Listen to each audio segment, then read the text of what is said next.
I appreciate everybody being here. The mayor had to go to funeral today for the family of Richard Colecloth, and we would ask that you put your prayers for his family. And Garnett Johnson has proclaimed today, Tuesday, as a day of mourning in honor of former Commissioner Richard Colecloth.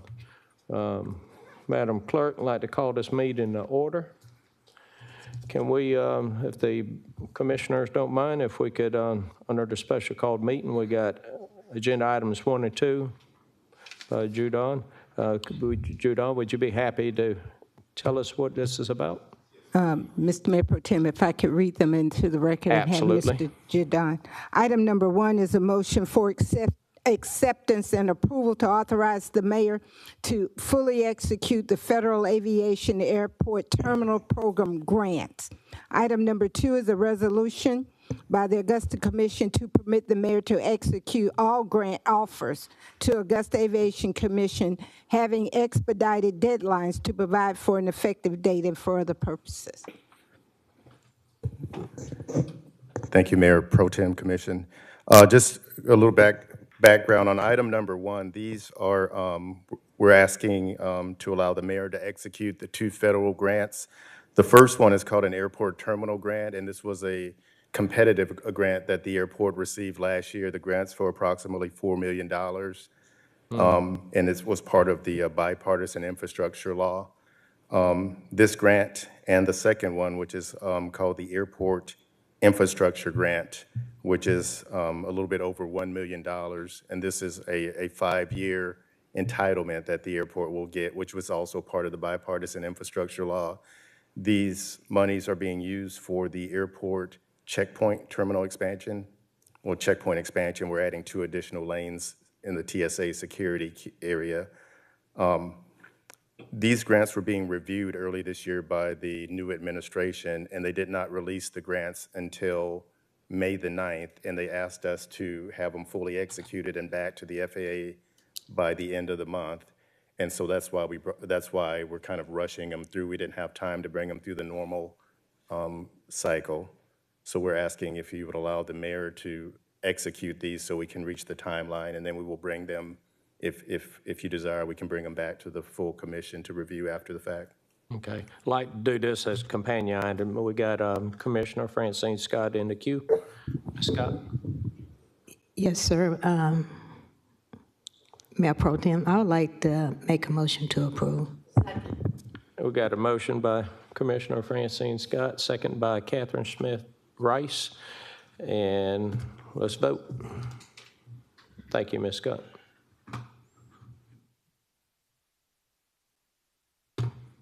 Mr. Ebert, thank you for coming before us. Okay, thank you. That motion carries with Mr. Mason, Mr. Clark, Mr. Garrett, and Mayor Johnson out. All right. That concludes that. Attorney? Mr. Mayor, we request a motion to go into executive session to discuss pending and potential litigation, real estate, and personnel matters. Motion to approve. Second. Got a motion and a second. Let's vote.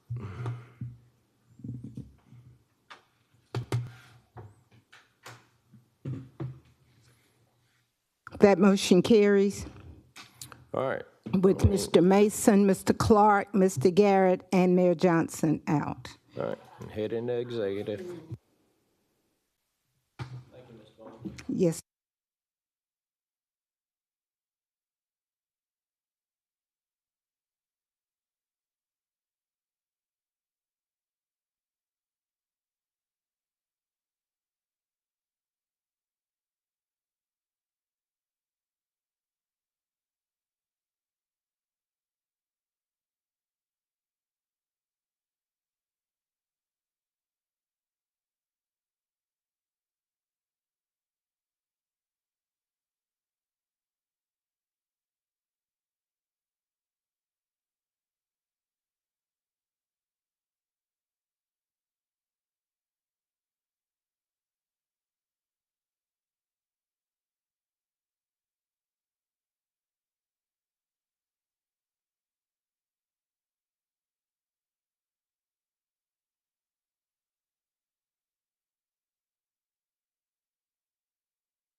Good afternoon, ladies and gentlemen. Appreciate your patience. Again, we apologize for our tardiness as executive session. We're a little bit longer again today. Madam Clerk, I call this meeting back to order. Attorney Plunkett. Mr. Mayor, we request a motion to authorize the mayor to execute the closed meeting affidavit. There's a motion by Commissioner Francine Scott, seconded by Commissioner Alvin Mason. Madam Clerk, we're voting.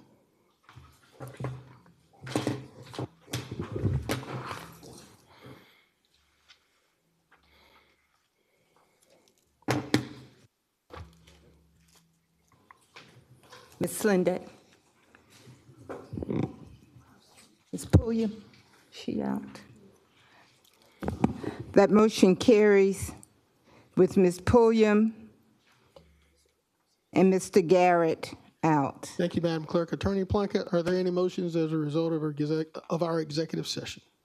Yes, sir, there are three. The first one, we request a motion to settle all claims of Ronald Robertson, workers' comp case 2023-029915, in the amount of $70,000. There's a motion by Commissioner Mayor Pro Tempore Wayne Guilfoyle. Is there a second? Second. Second by Commissioner Catherine Smith Rice. Madam Clerk, we're voting.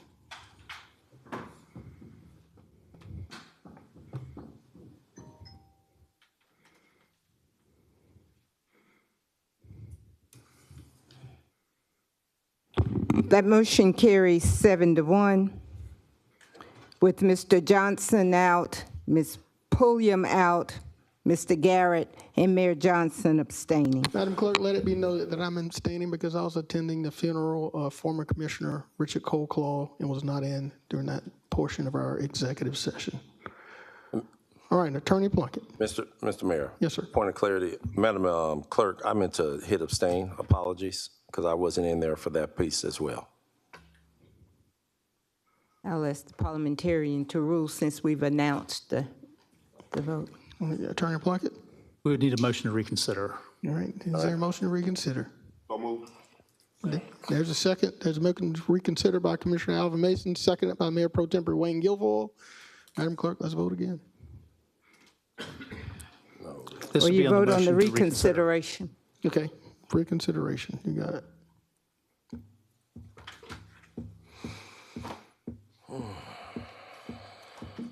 That carries 8-1. All right, Attorney Plunkett.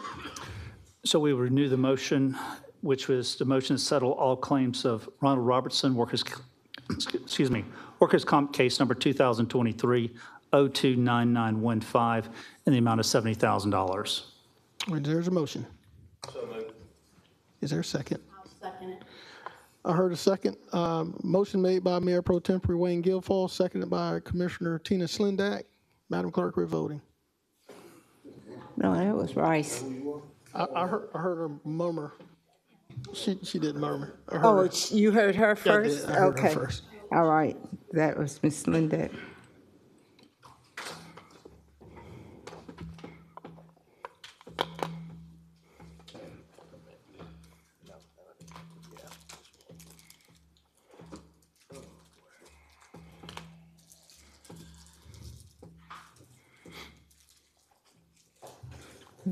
Ms. Scott.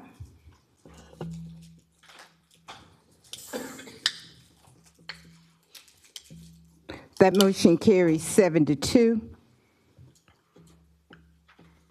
with Ms. Pulliam out, Mr. Garrett out, Mayor Johnson abstaining, and Commissioner Clark abstaining. Thank you, Madam Clerk. Attorney Plunkett. We request a motion to settle all claims of Stephen Fowler, workers' comp case number 2013-002423, in the amount of $200,000 plus funding the Medicare set-aside account, with such sums being reimbursed by Safety National Insurance. Is there a motion? It's a motion by Commissioner Alvin Mason, seconded by Mayor Pro Tempore Wayne Guilfoyle. Madam Clerk, we're voting.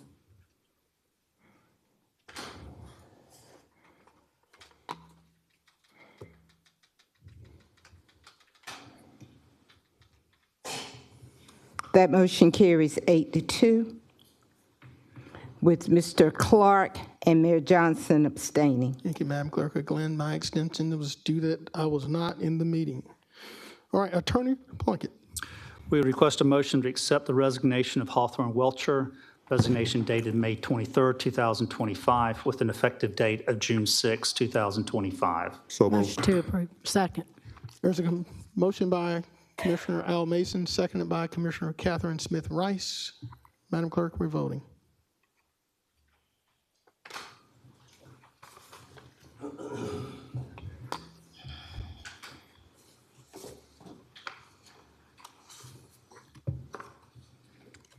It's unanimous.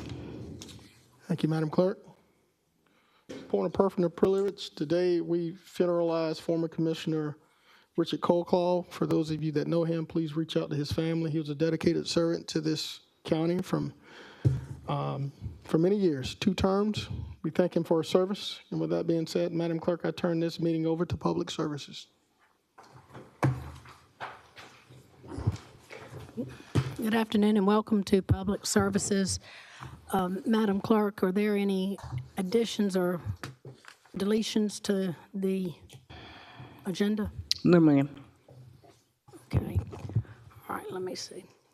I would like to consent.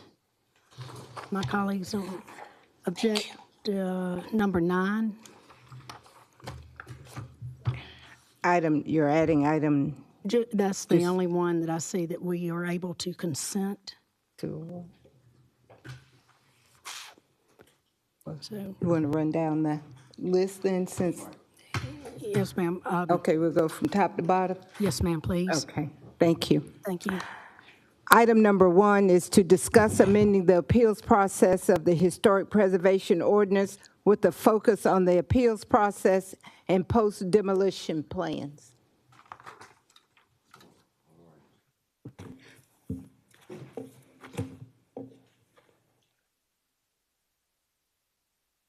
Oh, okay. Go ahead, Director Delaney. All right. So good afternoon, floor. everybody.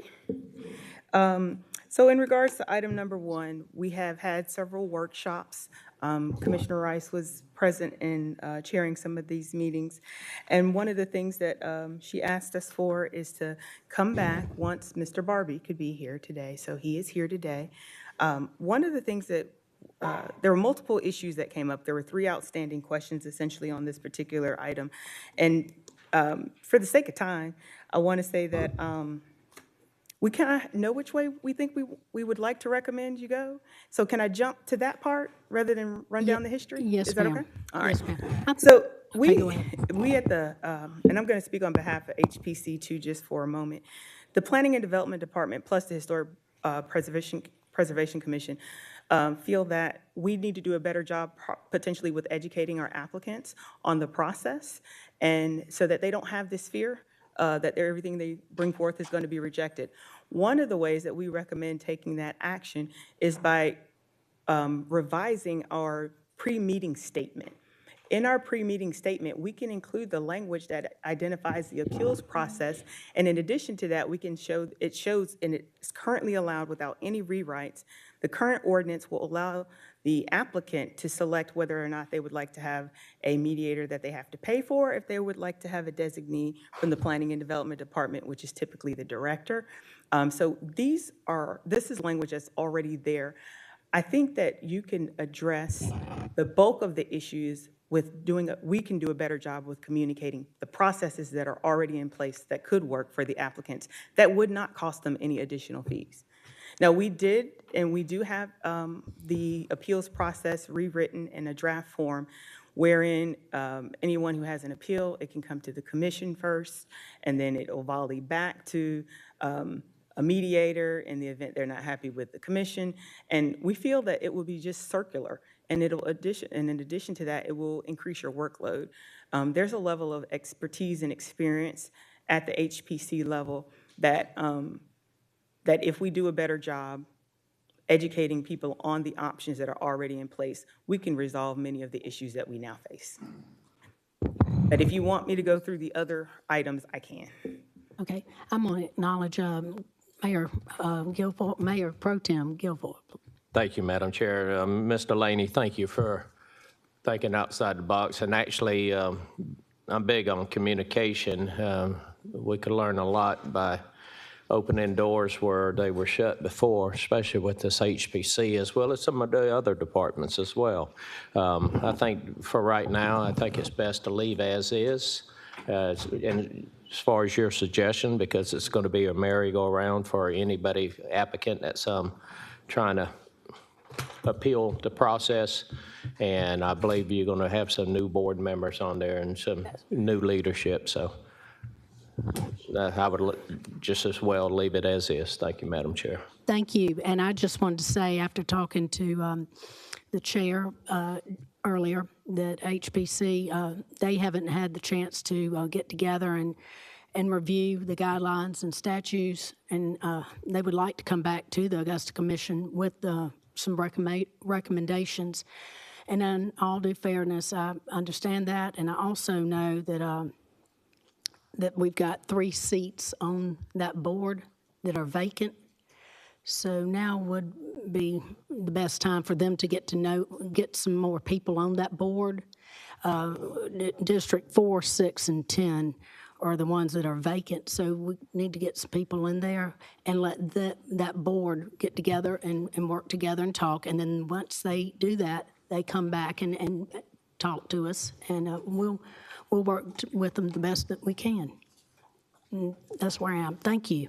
And Commissioner Rice, Yes. on the board, if you see the yellow sentence is what's already in the pre-meeting statement, and our recommendation is in the green, and it's just one sentence. I think we should try the education route first before we change all of our processes. Okay. Does anybody on Public Services have anything to say? Mr. Barbie, would you like to speak? You good?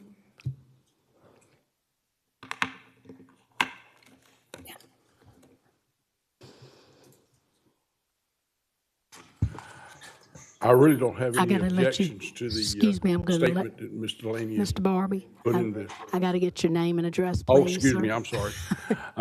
Dave Barbie, Chairman of the Historic Preservation Commission, 807 Mayo Lane, Augusta, Georgia.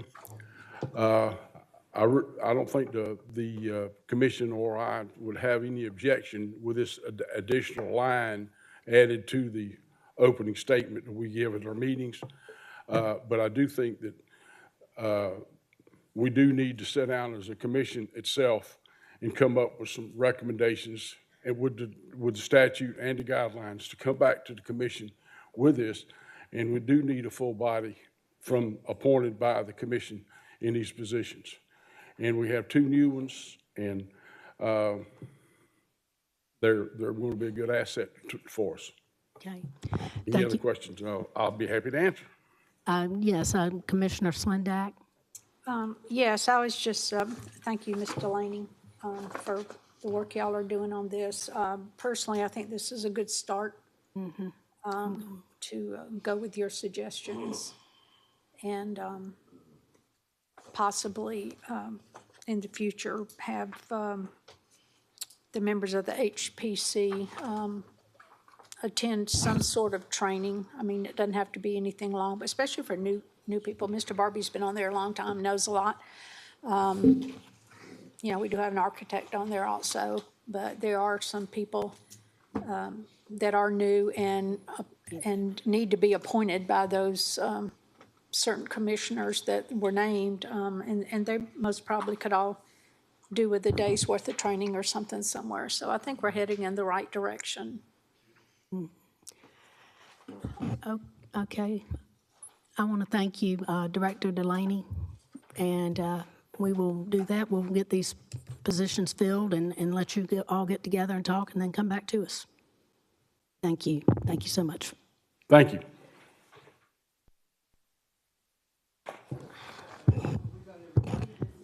Yes, ma'am, receive as information without objection. Okay, Ms. Bonner, we'll go from top to bottom. Yes, Miss Cecilia is on her way. Good afternoon, Mayor, Commissioners. I bring a couple applications to you today. The first one's alcohol number 25-23. It's an existing location, new ownership, retail packaged beer and wine. Pawan Kumar Burra, applicant for Shambhavi Foods 2025 Incorporated, located at 2502 Lumpkin Road, District 5, Super District 9. Augusta Planning and Development and the Sheriff's Office recommends approval. Are there any objectors?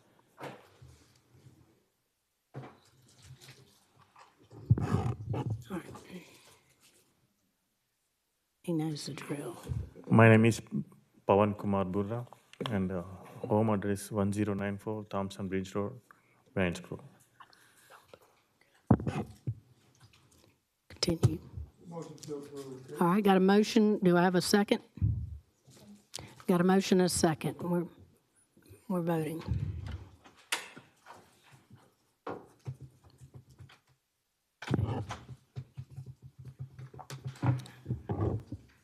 It's unanimous. Okay, thank you. The next one is alcohol number 25-24. It's a new location, consumption on premise, liquor, beer and wines, and Sunday sales.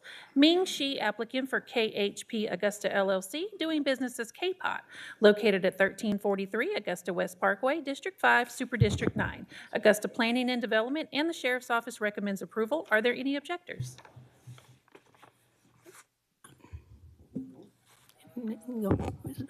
Go ahead and state your name, please. Ming Shi, Home address. 3382 Takeover Drive. Okay. All right, real quick, Augusta West Parkway, if I'm not mistaken, is in District 3. From Wheeler Road to Wrightsboro Road, that's District 3 with Super District 10. My mistake. I just take it off. Okay, We'll that's correct fine. that. That's fine. All right, do we got a motion? Motion, got a motion, and do I have a second? I'll second it. Got a motion and a second. Yes, ma'am. You're voting? Voting.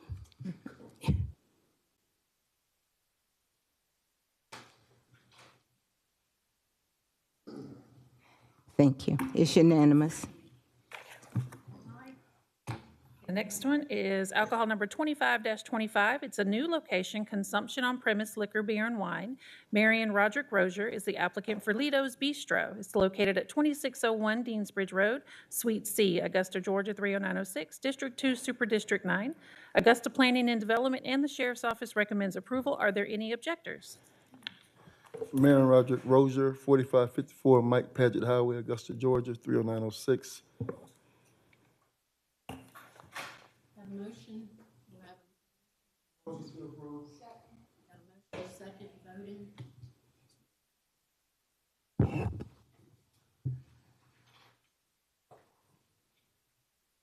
It's unanimous. Okay. All right, the next one is alcohol application 25-26. It's an existing location, new ownership, retail packaged beer and wine for Subrata Roy, applicant for EB Market LLC, doing business as EB Food Mart, located at 501 East Boundary Street, District 1, Super District 9. Augusta Planning and Development and the Sheriff's Office recommends approval. Are there any objectors? Now, Mr. Roy couldn't make it, but his representative, Siobhan Panday, is here. Shivam Pandey, 2900 Brookside Run, Snellville, Georgia. Okay. Motion, do I have a motion? Got a motion, do I have a second? I'll second. Ms. Bonner voting, I guess. Madam Chair, I'm in the queue for Oh, comment. I'm sorry. I'm sorry about that. Commissioner Johnson, you have the floor. Thank you, Madam Chair. This question is to the department. I'm interested, you know what I'm asking. I've already spoke with the applicant, and they are willing to sign the safety conditions letters for their location, and they're already doing a majority of it as well. So we will have a signed letter for you before the next commission meeting. That's why I like you. All right. Thank you. Thank you. Okay. All right, I have a motion and I have a second. Mrs. Bonner? Yes, ma'am. So We're voting? Yes, ma'am, voting. Okay.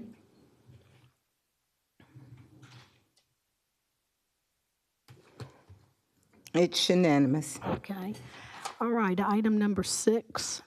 Item number 6 is a request by Madison Solomon for a massage operator's license to be used in connection with Savinity Body Works LLC located at 1433 Stovall Street, Suite 5, Augusta, Georgia 30904. District 2, Super District 9, Augusta Planning and Development, and the Sheriff's Office recommends approval. Are there any objectors? Mattison Solomon, 2309 Fieldcrest Road, Augusta, Georgia, 30906. Okay, do we have a motion? I got a motion, I got a motion and a second, Ms. Bonner voting?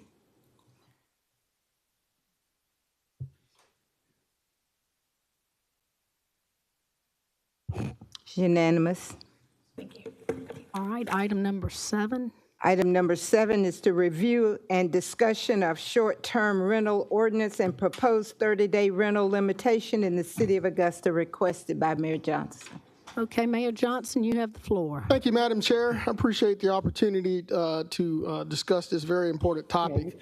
I've been working with Director Carla Delaney regarding our short-term rental agreements. As you know, oftentimes as commissioners, as mayor, we get a lot of complaints, especially as it relates to summertime, out of people that are renting their homes, which they're certainly entitled to. But this time of year when some of these rentals are turning into, I don't want to say parties, but large gatherings in single-family neighborhoods, and that's a concern. And I'm going to turn it over to Director Delaney so that we could hopefully at some point develop a robust short-term rental agreement so that we can protect the sanctity of neighborhoods, but also allow those who like to rent their homes having the ability to do so. Director Delaney. All right. Good afternoon again. So we find ourselves back at this point with regards to the short-term rentals. This has been talked about for almost 5 years. And we said, let's monitor it and see if there's a need for it. One of the things that has become very evident with the way real estate markets are operating right now is people are buying homes and turning them into full-time, short-term rentals. This has had some adverse impacts on some of the communities and neighborhoods, and so we find ourselves here today. Now, I spoke to you all in March in regards to this, and one of the things that it wasn't quite clear exactly which way you want it to go, so I provided 2 options here. One is, for lack of a better phrase, a strict version, and one is a moderate version. So if you look at what you have in front of you, and it's intentionally not in legalese yet, it's in regular old speak for us. The first section talks about the purpose and the intent, and it's just to make sure that we are preserving our community and our neighborhoods, especially our residential neighborhoods. So this ordinance, if adopted, that's going to be the purpose and the intent. And so the state already gives us the ability at the local level to regulate these types of activities. So we start with the intent and the state giving us the enabling powers to do that. The section 2 is the definitions, so those are pretty standard. We do need to give some consideration for how we will handle military, but that's something that's come up several times. But those are the definitions. So those would be standing. They would not be part of, it's not an either or option on those. And so intent, definitions, they stay. The options come in now under section 3. And this is where we talk about short-term rentals being registered and licensed. So this one, I would say for option 1 is the preservation of neighborhoods approach. That's what I would call it. And so under this particular one, we would require some additional registration options. They wouldn't be options, they would be requirements. So the basics in summary would be everyone who has a short-term rental would have to register when they get their business license, okay? And with that business license, that short-term rental business license, there are going to be some requirements and some limitations once you drop down to item number 3 if you're in a residential zone. So we listed out the residential zones, and those are typically the single-family detached zones, okay? So that would be your R1, R1A, R1B, R1C, R1D, R1E, and R2. Anything that's already zoned multifamily already has a level of change that happens frequently or infrequently, depends on how you interpret it. But this right here will also include the rental of amenities such as pools, outdoor kitchens, and other facilities. So this is, the intent here is to make sure that we kind of cover the bases and do a broad sweep. The other thing that is going to do, if you look at number 4, it has to be a primary dwelling unit. That means the owner needs to live in it. This means you don't have so many people rotating in and out. It limits it also to 14 rental days, okay? So you got 14 rental days a year that you can do it. They can be consecutive, they can be 4 for certain events, 3 for certain events, and things of that nature. But you're at 14 for the preservation of the neighborhoods. The other thing that we have proposed here in number 5 is you're limiting the accommodations for lodging only and not for weddings, parties, corporate events, or other gatherings. So that's one of the things. There are also some tax implications that come along with it. One of the more recent issues we've had is parking. We're also requiring that if you have a short-term rental, all your parking needs to be off-street. It shouldn't be, cars and trucks all down the neighborhood street. So we're looking at that from that perspective. You can't park on the lawn either. You have to park in the driveway. And then you have number 9, we have some property management response options here. With code enforcement being under the Planning and Development Department, one of the things that we talked about was how would we enforce, what would be the value in that registry? And would we have a number dedicated for people to call if there were an issue? So within code enforcement, we looked at our funding, we looked at what our current staffing levels are, and we decided that we would possibly be able to pursue an on-call option for the persons that would carry the phone to take the complaints or the concerns on the nights and the weekends, okay? There are always the noise and party restrictions. Those are standard. They don't go against any of the criteria set forth in the noise ordinance. So that's option 1. Any questions on that one, or go straight on to 2? Ms. Rice, Commissioner Rice. Go ahead, All right. please. So option 2 is what I would consider a more moderate regulation. As we have an increase in activities, we attract more events to the area. We want to have a more balanced approach to the fact that people would rather stay in a home as opposed to a hotel sometimes, both of them being subject to the same hotel motel tax. I want to make that clear. There is no exemption for that, and as a commission, you don't have the ability to grant either one of them an exemption. At the state level, it's required. So you don't have to wade into that conversation of, are we going to tax or aren't we going to tax? The state decides, period. So that being said, there's the registration again. The other thing that you're looking at here is how long the occupancy and the duration limits are. So short-term rental in residential zones would be limited to 30 rental days per year. So the other one's 14, this is 30 per year. Outside of that, the owner-occupied STRs are still going to be required to not exceed the 14 rental days. So here's where we went ahead and took a step in the direction of being considerate of our military personnel. And number 4, we said, if you're a TDY, that we should have some provisions for an STR. They want to bring their family. They don't necessarily want to stay in a hotel for 90 days. You don't want to go into a lease. This is an option for them. Right now, and we don't think that it's too much to ask what the requirements would be under that. Right now, if you come in to get a business license and you are a prior military or current military, you can bring your DD-214 in. They can look at that and say, okay, this is an exemption. So people already share that information, and there's a specific form for that people present. And that would allow us at the staff level to go ahead and allow for these longer term short-term rentals. And we left the similar event restrictions on there. The tax compliance, like I said, it's still there. We're not changing anything. And then the parking in the neighborhoods, it's still going to be off-street, no lawns, no public right-of-ways. We do have the requirement on both of these that the property manager be able to be at the location within 2 hours. So if someone calls and we answer that phone and call them back, within 2 hours, that property manager and or owner needs to be physically there to meet staff, okay? Or in some instances, it might be the police, but we need to have that on the record, okay? And then, of course, we have number 9, which is the noise and disturbance regulations. We talk about moving into section 4, the enforcement and the penalties. It's going to require that there is registration. There's going to require the penalties are outlined here. Also, for violation, There's the enforcement authority. We've got code enforcement. We've got separate offenses covered. We have some of these penalties in the complaint process. We would streamline them more once we knew which way the commission preferred to go. And then just for the sake of making sure everybody was on the same page, there's a table that compares the two, option 1 and option 2. And you can see them side by side. And that tells the story of essentially what is going to happen if you were to go this route. Now, we can flesh this out more, but we just need some, a little bit more guidance. But we felt like this was a good start, and maybe we can get to a happy medium somewhere. And I can field any questions from there. Thank you, Director Delaney.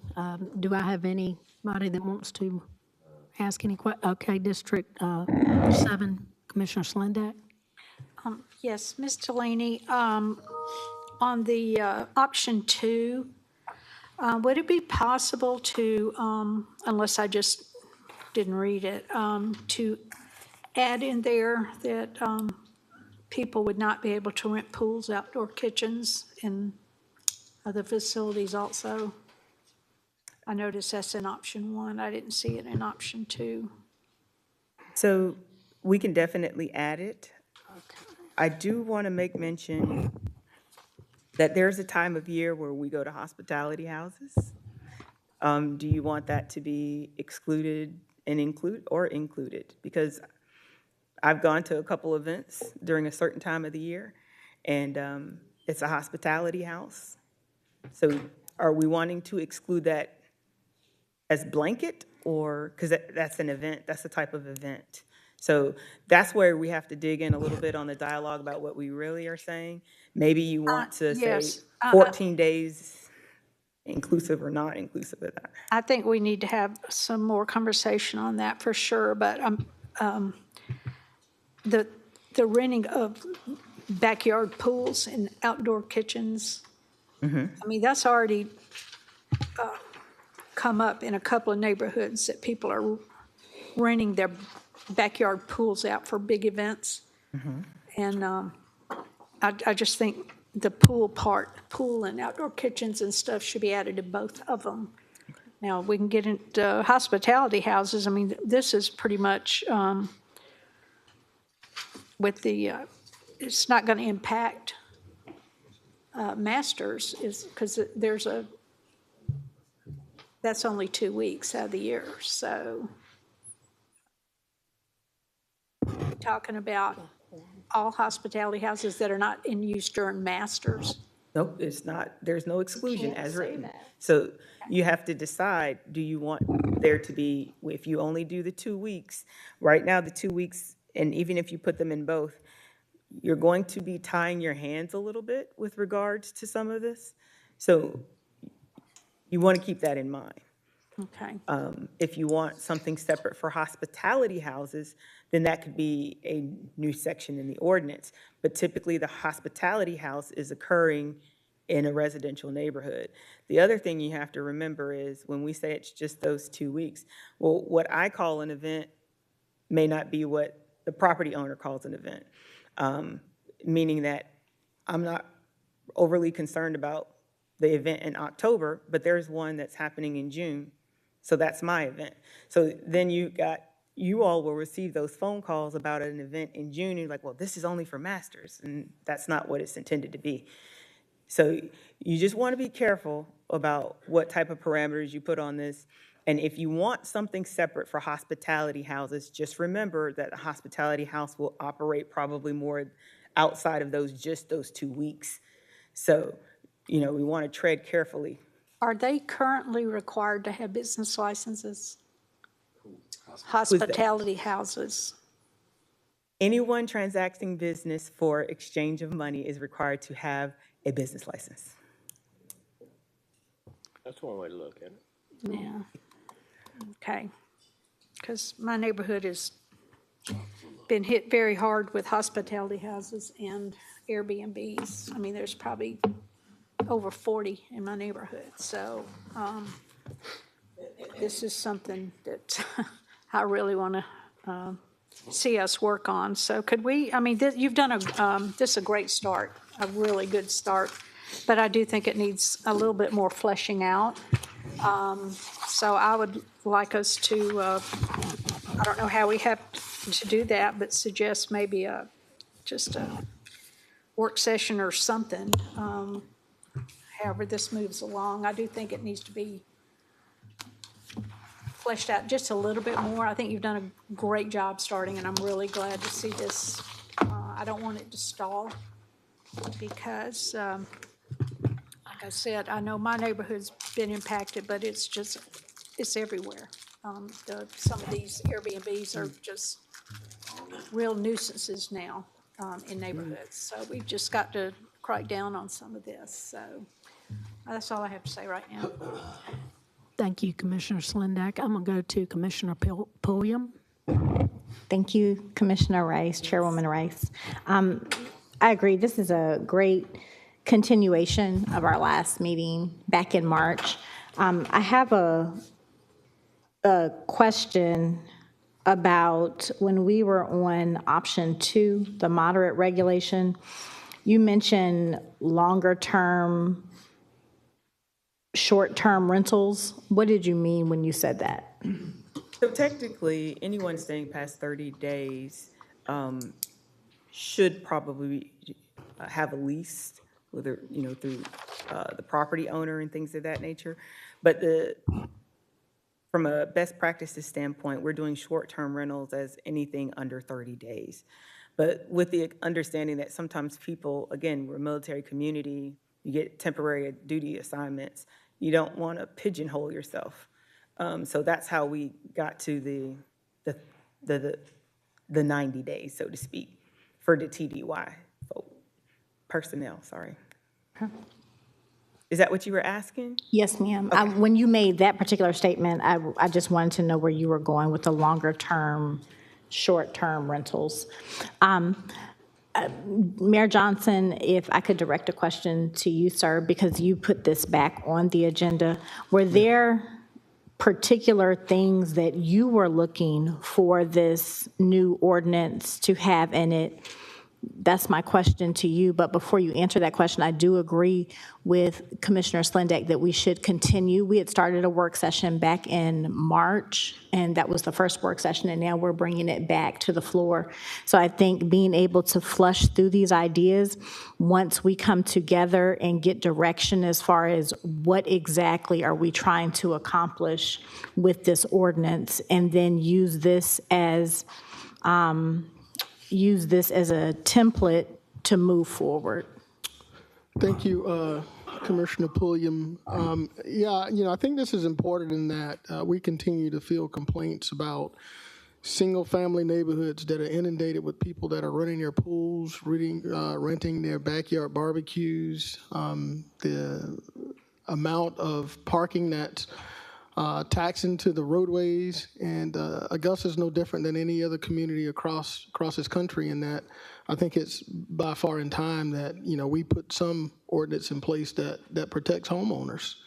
I think option 2 certainly gives us an opportunity to do that, taking a moderate approach, not infringing on homeowner rights. You should have the ability to rent your home or Airbnb or do whatever you'd like to do with it. However, I believe strongly that you also have a responsibility to your neighbors not to operate a hotel next to you in a single-family neighborhood, and that's all we're trying to do is protect neighborhoods. And I had a question for Director Delaney, and it was specifically regarding the hospitality houses. Can you clarify? I know that they're restricted to being able to host events so many times and so many dates in a calendar year. So many of these places that are used during Masters Week, they're not allowed to have something every weekend. Is that true, or is that, because I've been told by many that operate them and that they're open Masters Week, but for the rest of the year they pretty much will stay dormant.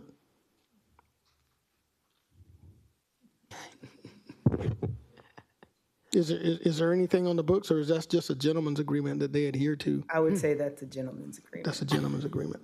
Okay. Because what you want to remember is right now you have Christmas, Thanksgiving, you have the event in October, the event in April. And then you now have another one coming, if we're lucky, we'll get this one, and it'll be in the summer months. You'll now have 5 major events, including holidays. So I can't say that with certainty that that's on the books. It is more of a gentleman's agreement. Okay. Madam Chair, that's all I have. Commissioner Pulliam, did I answer your question? Yes, sir, you did, and I took notes as well. And so I believe with that, I can continue, Chairwoman? Absolutely, Okay, thank you. I believe with that, those points, and then looking again at the template that was provided, I believe having a work session would definitely be in order. I'm not on this committee, but reviewing that, taking note of everything that was presented to us, and then coming up with a plan that will work, because our Director Delaney continues to bring up a very valid point. We have to make sure that we're being inclusive of everyone, and treading lightly where we need to. So we need to take all of that into account. But that would be my suggestion. But again, I'm not on that committee. Okay, thank you, Commissioner Pulliam. So does anybody want to put anything into, I mean, I'm on this committee. I say we definitely need to have a work session. Can we bring it back with a scheduled date for a work session to review and discuss this? I'm asking my committee. I got Commissioner Lewis and Commissioner Scott. Are y'all good with that? Set a date for a work session for this, and let's get it worked out. Okay. Ms. Bonner? Are you talking about the? Yeah, to get a work session date in place. Or the short-term rental ma'am. subcommittee, Yes. or this committee? How do you want to do that, Mr. Mayor? This is your item. Short-term rental, I like the suggestion being focused around the moderate regulation, in that it, as I mentioned, it gives property rights owners the ability to rent their homes, and also protects the neighborhoods that have been outlined in this regulation. Thank you. Okay. We could get with Ms. Pulliam. Commissioner Pulliam. Oh, I didn't know if you can okay. select I've some got dates. Commissioner Slendak in the queue. Okay, that's okay. Mayor Johnson, you good? Okay. So, Ms. Bonner, that's what we are going to do, is to get a date, workshop date as stated. So technically, we're referring this to the short-term ma'am. rental subcommittee. Correct. To schedule a meeting. Correct. Okay. All right. Thank you.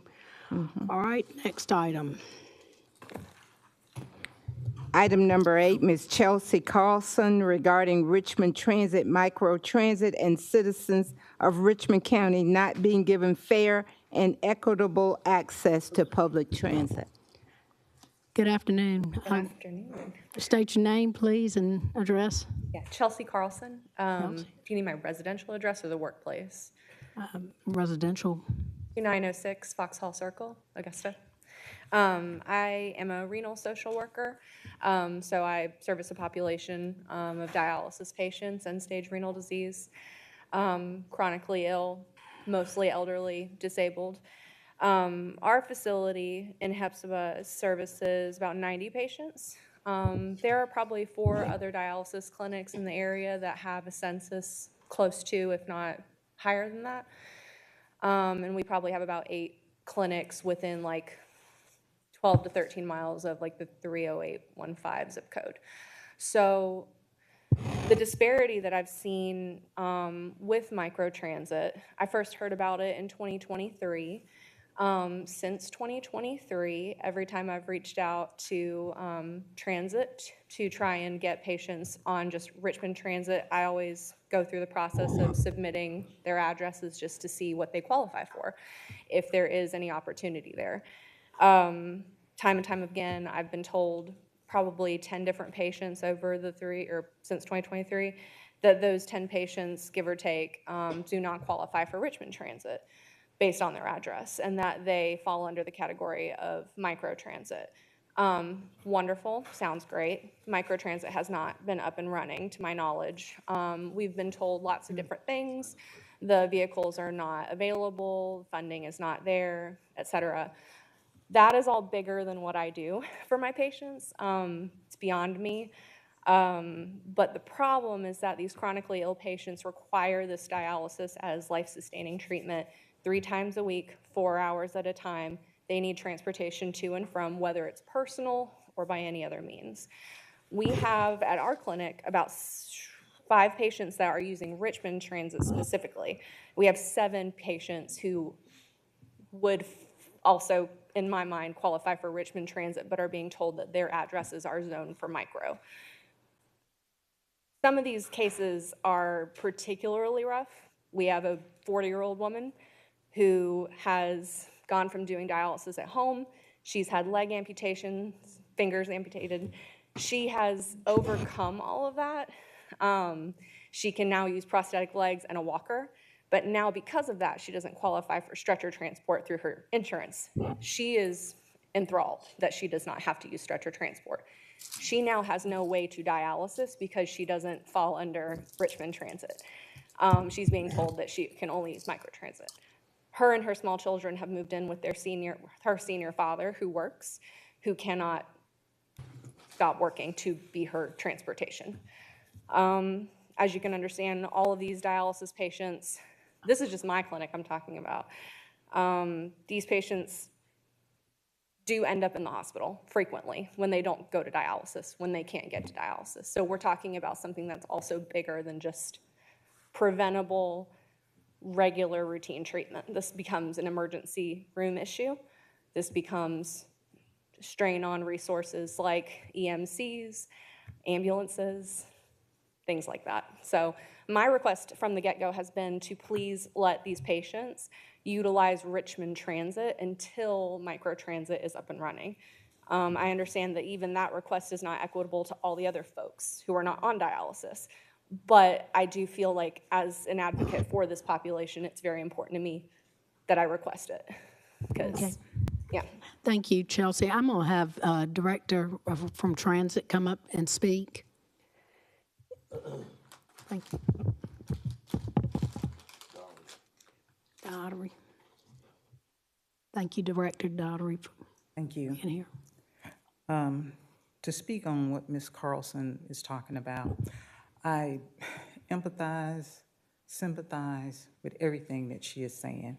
I totally 100% agree that we need to be able to provide this service to the patients. However, I am in a situation that I can't do that.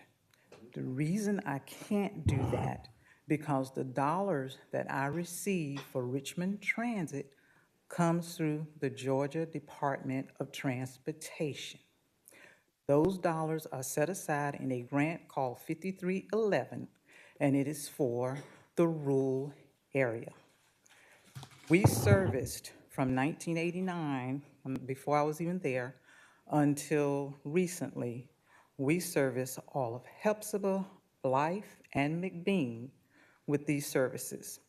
Once that 2020 census came about, it said that certain areas in Hepzibah were no longer eligible to ride the service. We could not add any new people whatsoever to that service. So we have been transporting the people we have, but we can't add anyone new. My hands are tied on that unless some way we're going to tell GDOT that you need to change your rule and let me use those dollars to expand the service. Now, what I have done, because like I said, I really feel this, what I have done is reached out to 211, and I've gotten a couple of people some rides because it's for medical appointments.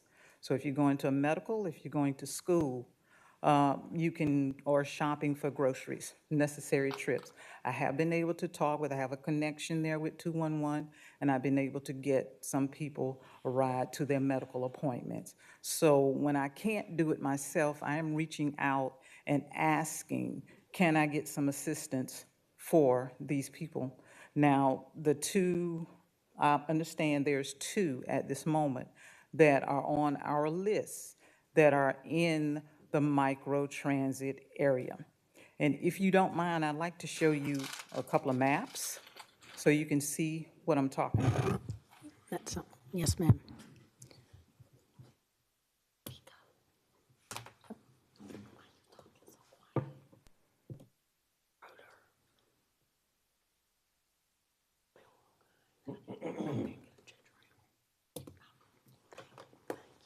Thank you.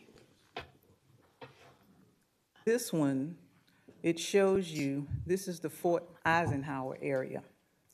Everything that you see that is in the blue stripe area, that is the rural program, and we can service those. But all of that yellow stripe that you see going through there, that's microtransit. We can't control that. That's how it's set up. So it goes through the middle. So while we service Fort Eisenhower, but there are certain areas we cannot service, which in that area, because of the way the map is set up. And this is our GIS map that we pull to show where we service and where we can't. Now, the area off to the side, that brownish looking area with those numbers, that is our fixed route area and our ADA paratransit areas. But we cannot service the rural with the ADA paratransit.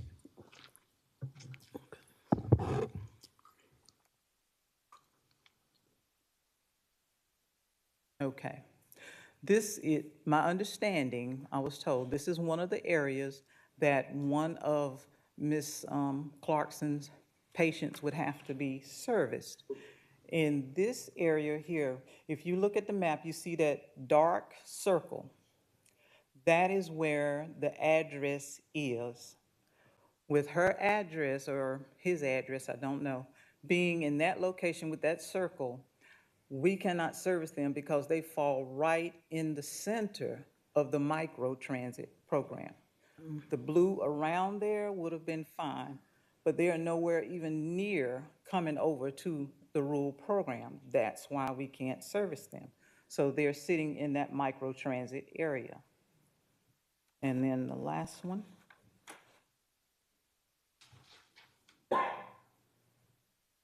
Okay.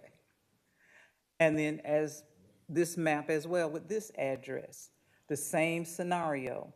All of the blue stripe is our rule. Anything in the yellow, we cannot service. So henceforth, that address with that dot there, we cannot serve that person either because they fall in the micro-transit area. Now, we have had discussions, and I'm not talking about you all. I'm talking about internally transit on how we can get this going. We have not sat on the sidelines and say, we just can't do it and that's it. Outside of me trying to get rides for people myself, we also, last year, we applied for a grant called SMART Grant. We applied for $1.6 million, and it was 100% funding, so there would have been no match coming from the city. However, our application was not successful. So we weren't, and we partnered with Georgia Tech to do that application, but we weren't successful in getting those dollars. So we are back at square one, trying to figure out how we're going to get this money. I even had conversations with our contractor to see if we could do this. They gave me a figure, 1.2. We don't have that money. And then the next year, 1.3. We don't have that money. So please understand, commissioners, Mr. Mayor, Madam Administrator, we want to help these people. We really do. And even if I had to pick somebody up in my own vehicle to take them, I don't have a problem doing that because I've done that in the past with people. But being able to fund this program to make it happen, I got to find funding somewhere. So please understand, we're not trying to be against you. We are not. It's just that I have perimeters that I have to follow. Otherwise, I'll be up here before them and they'll be saying bye-bye. So We don't want that. I have perimeters I have to follow. And that's why. But it's not that we don't want them on Richmond Transit. It's just that I have to follow these guidelines that are given to me. Thank you for that. I've got a few in the queue. Mayor Pro Tem Guilfoyle. Thank you, Madam You're Chair. welcome. Ms. Sharon, the GDOT with the microtransit, they are the one who dictates what areas can and cannot be picked up, apparently. Based on the funding. Okay, when was the last time that this map was updated? This is from, it was updated, what, 2 weeks ago? We had some, because we go through GIS. Right. So we talked to them about updating the map for us, and they updated. And then I can pull it up on my screen, and also the folks in rural can pull it up on their screen, and they printed this out for me today to point out these areas. Okay. Have you reached out directly with GDOT because Dr. Malik has a good relationship, Mr. Don Grantham, or even our representative, Mr. Allen? No, I'm serious about with GDOT as far as trying to get extra funding, trying to find avenues, that was only. But as far as, ma'am, I appreciate you coming before us. Your patients are not on stretchers, apparently. No. These are ambulatory or wheelchair or walker utilizing individuals who want to maintain as much independence as they can, not Right. on stretchers. Yeah, but that's the only way you get ambulance service if they are required to be on a stretcher. Yes. So. That's through their insurance. That's not Well, through public funding. Right, the director's doing everything. I don't know how to add anything to it. I mean, she's doing everything she can. Absolutely, and I don't refute that. It was urged or requested that I come here to speak on this specific disparity, so I'm just advocating for my patients. Thank you for that. I'm going to go to Commissioner Clark. Thank you, Madam Chair. Hey, I'm not on this committee. Number one, I appreciate you even taking the, extraordinary step to advocate on behalf of your patients for shortcomings that we seem to have right now towards transit. Ms. Dowdery, can you kind of just clarify, just for everyone's clarification? So you all offer microtransit, you offer the standard bus routes, and you offer the ADA paratransit, correct? Are those the three classifications? Is that correct? Or did I totally miss the mark on that? Yes and no. Okay. Yes, we have fixed route Right. that we offer. Yes, we have the rural service, which is the 5311 I was talking about. Right. And we have ADA paratransit. The microtransit is a discussion. It's an idea. Okay, so that we haven't We have penetrated not that one yet. started. Okay. But so for what, say your name again. Chelsea Carlson. Ms. Carlson is advocating for, her patients would fall for the ADA paratransit. She wants the people that fall within, that used to be rural, that's now microtransit. Those are the people she's advocating for, that we get service for them, to be able to transport them to their appointments. Well, and the only reason I brought up that point of clarity is because we're talking about microtransit, but we have not pulled the trigger on that yet. No, we have not. So right now, the only options we have right now are the full route, fixed route, Yes, and the ADA paratransit. and the rural. And the rural. And the ADA paratransit, if I'm remembering correctly, there's an application process, there's an approval, and so on that has to be rendered before someone can be accepted in that program, right? That's correct. They have to take, we have a form that they have to complete, and they have to take it to their physician to state Right. that they have some form of disability, whatever that may be, and then they can qualify for that service. Right. But with the ADA paratransit, it is a complementary service to our fixed route that we have. So it only goes 3/4 of a mile outside of the fixed route. So with the two I just showed you on the map where they are, they are way out of that range. So even though they would qualify for paratransit, we can't utilize the paratransit either. Because of the limitations of Those are the route. limitations. Okay. Now, that is something, it will cost money, but that is something that if you all as a body decided that we could go beyond the 3/4 of a mile without paratransit, then we could look at maybe something we So could right do now, it's a there. policy limitation or an ordinance limitation that's really preventing it, not necessarily restrictions from the grant funding. Right. Okay. So, and again, Madam Chair, I'm not on this committee, but You got the floor. But I Please think in continue. this regard, if Ms. Dowdery can assist us with identifying what needs to be updated and then give that to the committee for recommendations, then that way we can accommodate more encompassing needs as opposed to kind of being restricted to something that's, looks to be outdated and needs to be more, to where we are now. Now, I will tell you this as well. I was in the same situation when I worked for a nonprofit, and there are a couple services that are out there that do provide low cost or in some cases no cost transport options that are here in the community for you all to leverage. One specifically is Masters Transport. I don't know if you all have utilized them, but I utilize them greatly for different constituents that we had that were veterans and had limitations. But if we can get that, I think that would assist the committee and the commission as a whole for really kind of fulfilling a need. Thank you, Ms. Can I Dowdery. offer something? Yes, ma'am. I just want to say, Ms. Carlson, if you reach out to me personally, I will connect you with my 211 connection that may be able to help you out. Thank you. Thank you so much. But Commissioner Pulliam, she dropped out of the queue. We got AV Booth up there. Let's see, that's on the, I don't know. Ms. Bonner?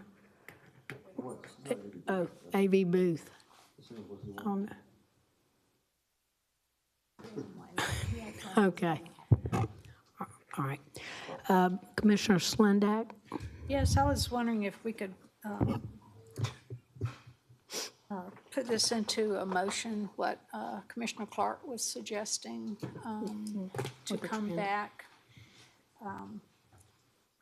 with something, so it's for us to amend the policy. I'd like to put that into a motion. Okay, all right, got a motion. Do I have a second? Okay, got a motion, a second. Ms. Bonner, we'll go ahead and vote. Your pardon? May we go ahead and vote on that? Yes, ma'am. Okay. And thank you, Ms. Carlson, for coming. Thank you too, Ms. Daughtery, for all you do. Okay. It's unanimous. Okay, thank you, Madam Clerk. That concludes public services for the day. Yes, ma'am. Thank you.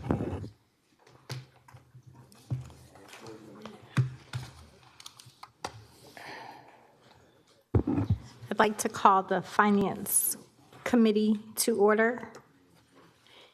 Any additions or deletions, Ms. Bonner? No, ma'am. Okay, if we can start with item number 1. Item number 1 is to approve the 2026 budget planning calendar. All right. Interim Director Schreier. Good afternoon. This is the calendar to start the process for our 2026 budget process. It's basically the same calendar we've used in the past with a couple more dates added for meetings. The firm dates are the November date, the October date, and when we have to have the budget in from our departments to finance. Other than that, everything is kind of fluid, if it needs to be. Okay. And I have Commissioner, thank you, Mr. Schreier. I have Commissioner Johnson. Thank you, Madam Chair. Interim Director, where are we with our mid-year budget review? I'm sorry. Where are we with our mid-year budget review? Working, I believe the administrator's we'll be working with that to have something for you for the work session. Work session, which work session? In The September? budget retreat, I believe. In September? That's in June, sir. In June, show me that. It's the last 2026 budget retreat, the dates to be determined. On the calendar, sir. I'm looking on the calendar. And it says June, oh, TBD budget retreat, okay. So in the June, we're going to be having a budget review, okay. From what we know now from about the 2025 budget, are we on track to, have we seen any overspending, any underspending? How are we looking on our budget right now? Are you stealing my thunder for my next one? All right, well, I'll wait then, because that's why I want to look at the budget review. That's perfectly fine. You can wait till next item if you like. I just want to make sure that we have a plan to get a budget review in. I mean, it says 26 budget retreat, but I want to make sure that we're looking at our 25 budget the way that we said we were going to do. Yes, sir. The expenses are in normal parameters at this point in time. Okay. That can mean a lot of things. We're not overspending. All right. Okay. Well, we'll see next item. Thank you, Madam Chair. Thank you. Any further questions from any of my colleagues? Move to approve. Second. All right, I have a motion and a second. We're voting.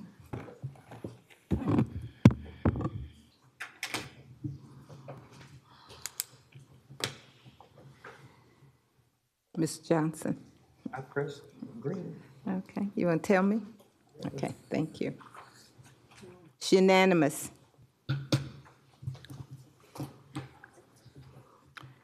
Item number 2, ma'am. Yes, ma'am. Presentation of the March 31st, 2025 financial reports.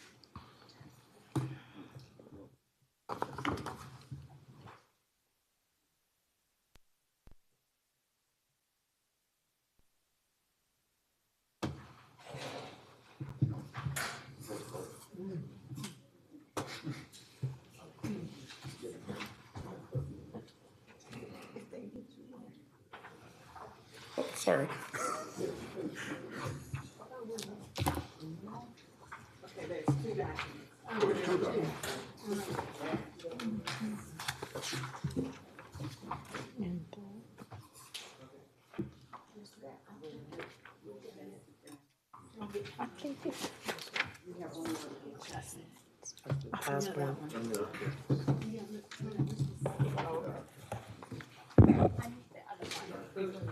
I need the PowerPoint, Ms. Bonner. May I have the PowerPoint, please? Is that one of those? Yes, ma'am. Thank you so much.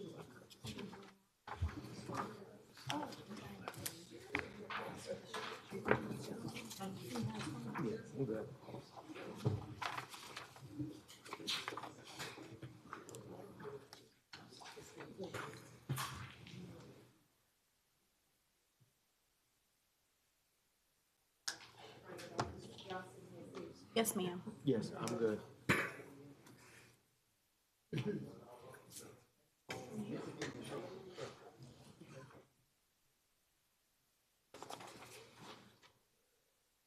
The reports will be published online after the meeting.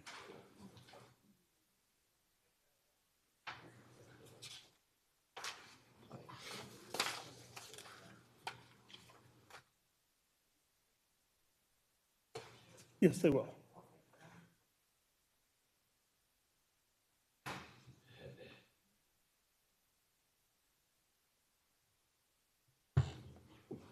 As an FYI, the handouts will be on the Finance Department's website for download.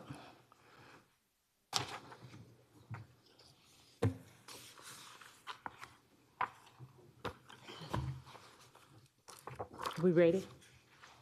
Everybody's good. Okay.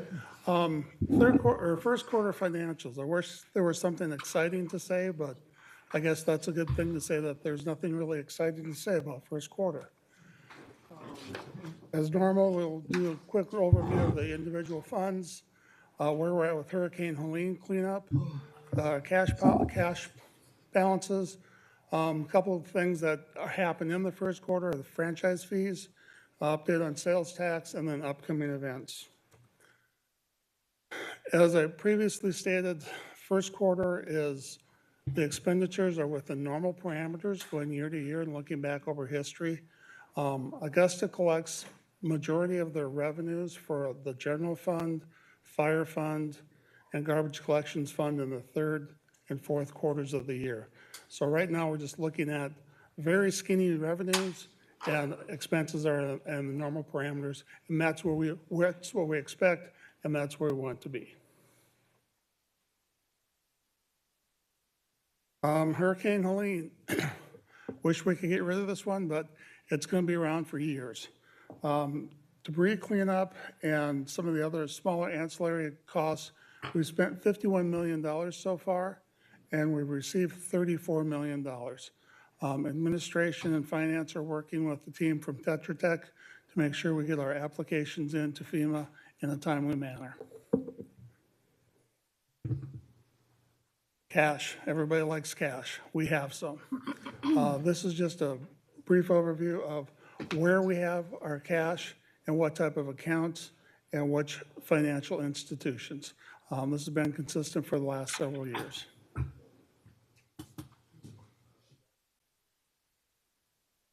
Franchise fees. This was a good year. It came in about $1.6 million higher than we anticipated. Majority of that comes from Georgia Power. The balance comes from Jefferson Electric, which is pretty consistent. Georgia Power, as you can see on the right side, the blue line, it goes up and down significantly. We tend to budget very conservatively because we don't know how they calculate the franchise fee. So we don't want to anticipate having more revenues than that will come in. So we will be budgeting very conservatively in our estimates going forward. Sales tax.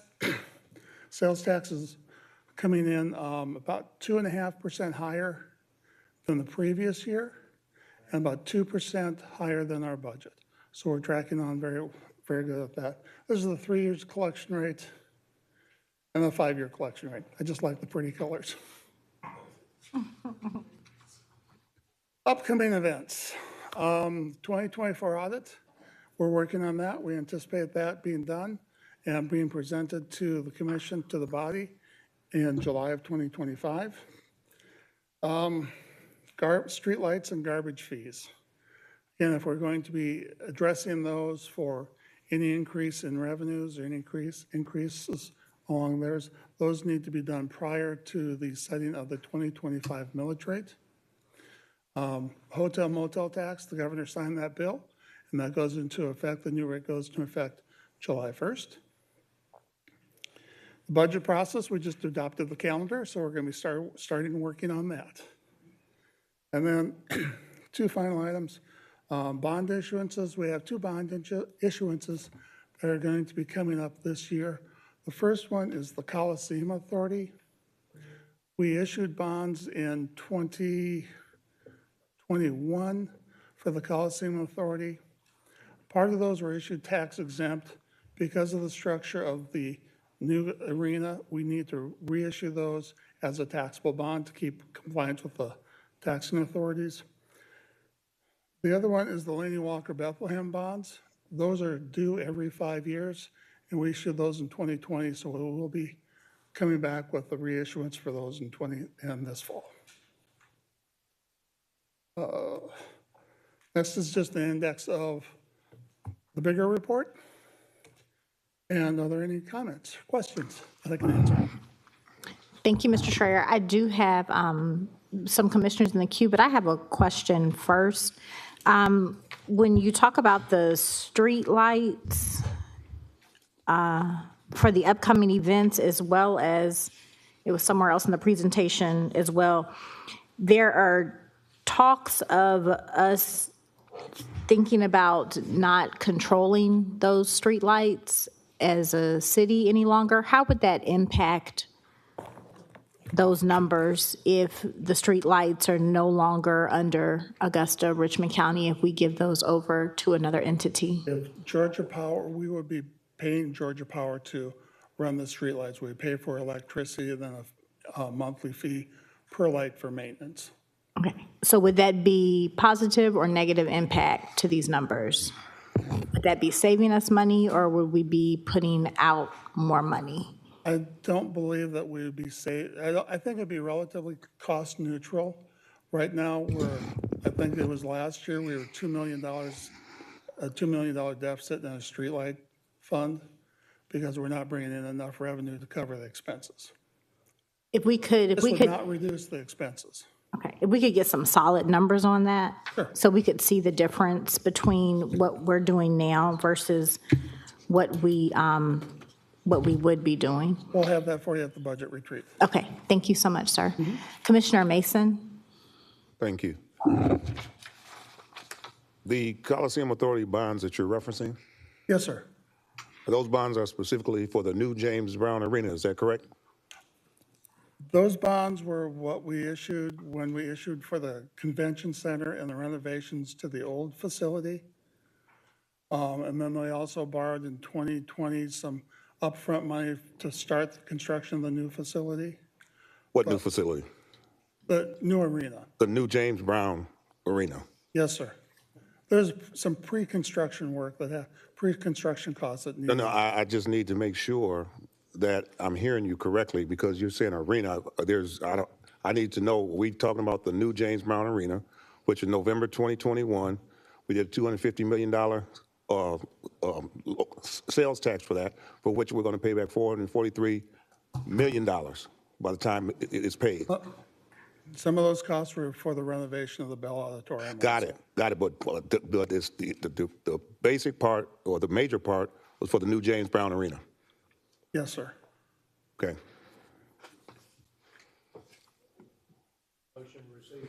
See what I'm saying, Commissioner Lewis? Commissioner Mason, you, okay. Commissioner Scott, you got out of the queue? Okay, all right. No further questions from any of my colleagues? All right, do I need a motion to receive this as information? Without objection. Oh, what do you? Second. Okay.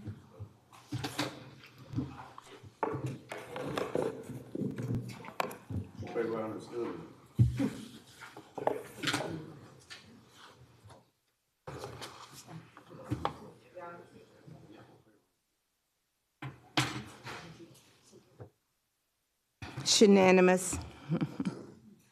Thank you. Thank you. Item number 3, to approve the May 13th Finance Committee minutes. Okay, I have a motion and a second. We're voting.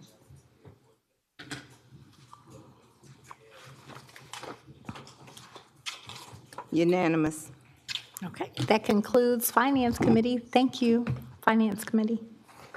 Madam Clerk, Engineering Services Committee, come to order. Yes, Is there any additions or deletions to the agenda? No, sir. Hearing none, I would propose a consent agenda of item number 4. Engineering Committee, is there any other agenda items for consent? Item number 1. Anyone else? Look for a motion. Can I get a second? I'll second it myself. Okay, We're voting, Madam Clerk. thank you.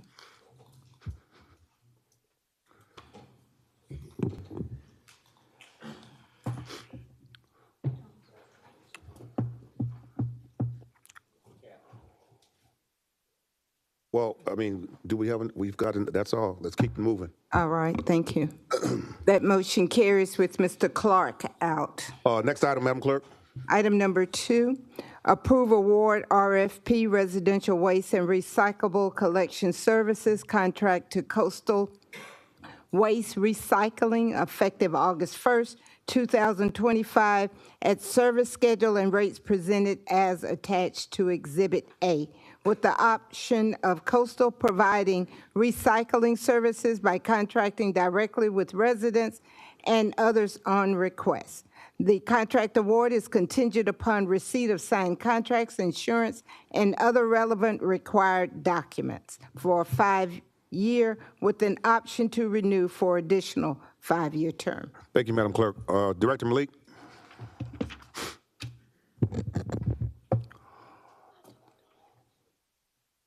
Yes, sir. Good afternoon. Good afternoon. So this is the one I'm bringing back on February 4th, 2025. This body directed to do rebid the contract and the contract all 3 zones to one hauler and include recycling as an add-on option. So based on, and then they also extended the transition to 4 months that will end on July 31st. So based on that directive, that's what they're coming back today to present where we are on that with the recommendation. We follow the RFP process, which is combination of qualification, resource, and the fee, all that. So with that, the department recommendation is to award the contract to Coastal. And if you look at your agenda, Adam, seem like exhibit missing, but page 37 has the fee, monthly fee. So for garbage, yard waste, and bulky waste is a weekly service. For residential, it's gonna be $22.11 per month. And then non-residential, basically there's no change the way it's been in terms of type of accounts. So non-residential is $19, and then yard waste and bulky waste unoccupied is $7.97, and then extra cost is $9.75. Below that, there are two options. That was the request by the mayor to want to know how much if somebody want to have for recycling. So the middle one is where the contractor will directly providing the service to them. No, sorry, the middle one is where contractor will provide service through the city. You know, the city has to set up the account and all that, but the contractor will provide. And so, and that has 3 options. One is every week, other is twice a month, and the third is once a month, depending on, on how much recycling is generated. So once a week is $12.69, and then twice a month is $11.69. Basically, it's $1 drop, and then once a month, $10.69. Again, that is the service if city opt to provide through the contractor. Still, city has to manage it. Then the contractor will still take that recycling to the recycling facility of their choice. They will take to the actual recycling facility. The bottom one is where contractor will directly provide, since there will be additional costs associated to manage that service by the contractor. So that fee is $14.69 if it's weekly, if somebody wants it weekly. If it's twice a month, it's $13.69, and then once a month, it's $12.69. So the department recommendation is it'd be good to let contractor offer directly to the citizens, but then the department should or will work with the contractor to establish city recycling program, because really, city never had a good recycling program. We do have option at the landfill if somebody want to bring it like electronic or waste oil or something. So we do provide recycling there. So that's the recommendation today to award this contract. So we have roughly 60 days to work with this contractor to transition zone 1. This contractor is doing zone 2 and 3, but still we got to transition. So my goal is to next Tuesday, if commission award the contract, while we're working through executing the contract, we're going to go ahead and work with this contractor to exchange all the information to make sure the transition is smooth, and they are ready to serve Zone 1, the effective date of this contract, which is August 1st. Okay, Dr. Malik, a couple of things. Hold on just a second. Give me just a second here.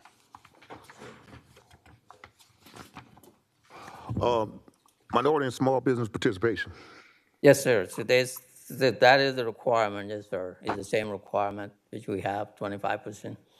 Okay, The so local businesses, really, they won't qualify as small, but yeah. now we're classifying local. What geographic location are you classifying as local? Within the Augusta. Within Augusta. Yes, sir. So Richmond County. Yeah, Richmond County, yeah. Because Richmond County includes Epsonville, and so you're not talking about just the city of Augusta. No, with Richmond County. Okay, because that's sir. Epsonville and all the other. Okay. Yeah, it's the same setup we have right now. All right, great. Now, let's bottom line this thing. What we're getting, or what we're currently doing versus the amount that we have here, was there an increase? And if so, how much? So the rate increase, I'm assuming, so actually is a reduction, somewhat reduction in the rate which city is paying to the contractor, if that's the question. It's a reduction. It's somewhat reduction because we're shifting, like city was purchasing the car, wheel car. Right. So now the contract, so it's roughly, my kind of rough calculation is $1.40. Like we were spending around $500,000 roughly every year to buy those cars. And then we also have a resource allocated to repair those and all that. So all those things are gonna shift it to the contractor. Okay, and let's have a quick discussion about this recycling situation. Now, recycling is not currently a part of that unless it's chosen as one of the options. That's what you're saying here, right? Yes, sir. Yeah, that's what's the... Okay. Now, within any type of recycling that's being done, understanding that at this moment, there is no recycling that's being done at the landfill. We don't have recycling capability. Is what I understand. Is that correct?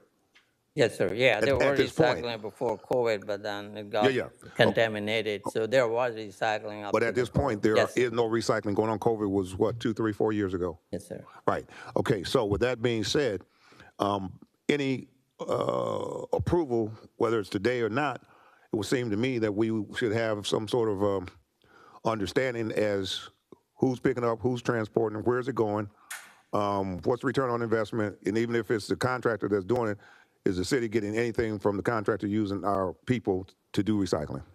So it's going to be directly contractor and the account holder. The city will only monitor it, that service is provided, or any issue the account holder may have in the service, then we will, but city will have very minimum involvement in terms of resources, really, in this plan. No, I understand, but we're providing a ready, available money source, if you will, to the contractor or to the hauler by providing the residential houses that is going to be recycling, because there is some money, if you're recycling, there's going to be some money involved. Otherwise, there wouldn't be no reason to do it, right? Yes. So we're providing a ready, whether it's 100,000 homes, 200, whatever it is, we're providing a ready home for recyclable goods, should we choose that. And you're saying there's nothing coming back to the city, no residual income from that? So city getting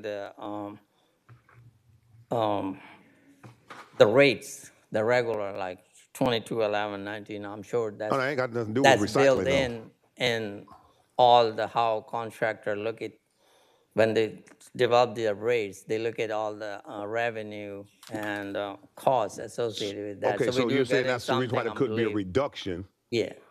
But you're reducing from something that wasn't being done in the first place. Okay.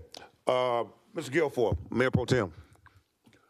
Mr. Chairman, you was asking the same questions. I was just listening in, so let me back out of this. All right, Commissioner Johnson from the first. Thank you, Mr. Chairman. Dr. Malik, Commissioner Mason was asking questions about whether or not, the budget implications of this award. Can you talk a little bit about the costs associated with it? I know a few months ago, maybe even last year sometime, when we were talking about the different options that we had, there were a number of options, but deficits were associated with those options. Does that present itself in this case as well? Where would it look like budgetary? Yeah, I think that was early this year. So that's a separate discussion, and Hold on, let me pause consult for with 1 that. second. But I will Let me answer ask your you. question. Yes, sir. Give me Yeah. clarity. Hold on, Dr. So Malik. the cost Dr. of Malik, give me 2 seconds. I got to clarify my question. sorry. When we were deciding on those options last year, there were deficits in play as far as these contracts went. So that's what I'm mostly looking for clarity on that. The deficit was in terms of services with this body directed that program to provide. That includes the waste hauling and disposal, but other services. So that's what the deficit was coming collectively from that program and the services provided by the program. And so that deficit exists.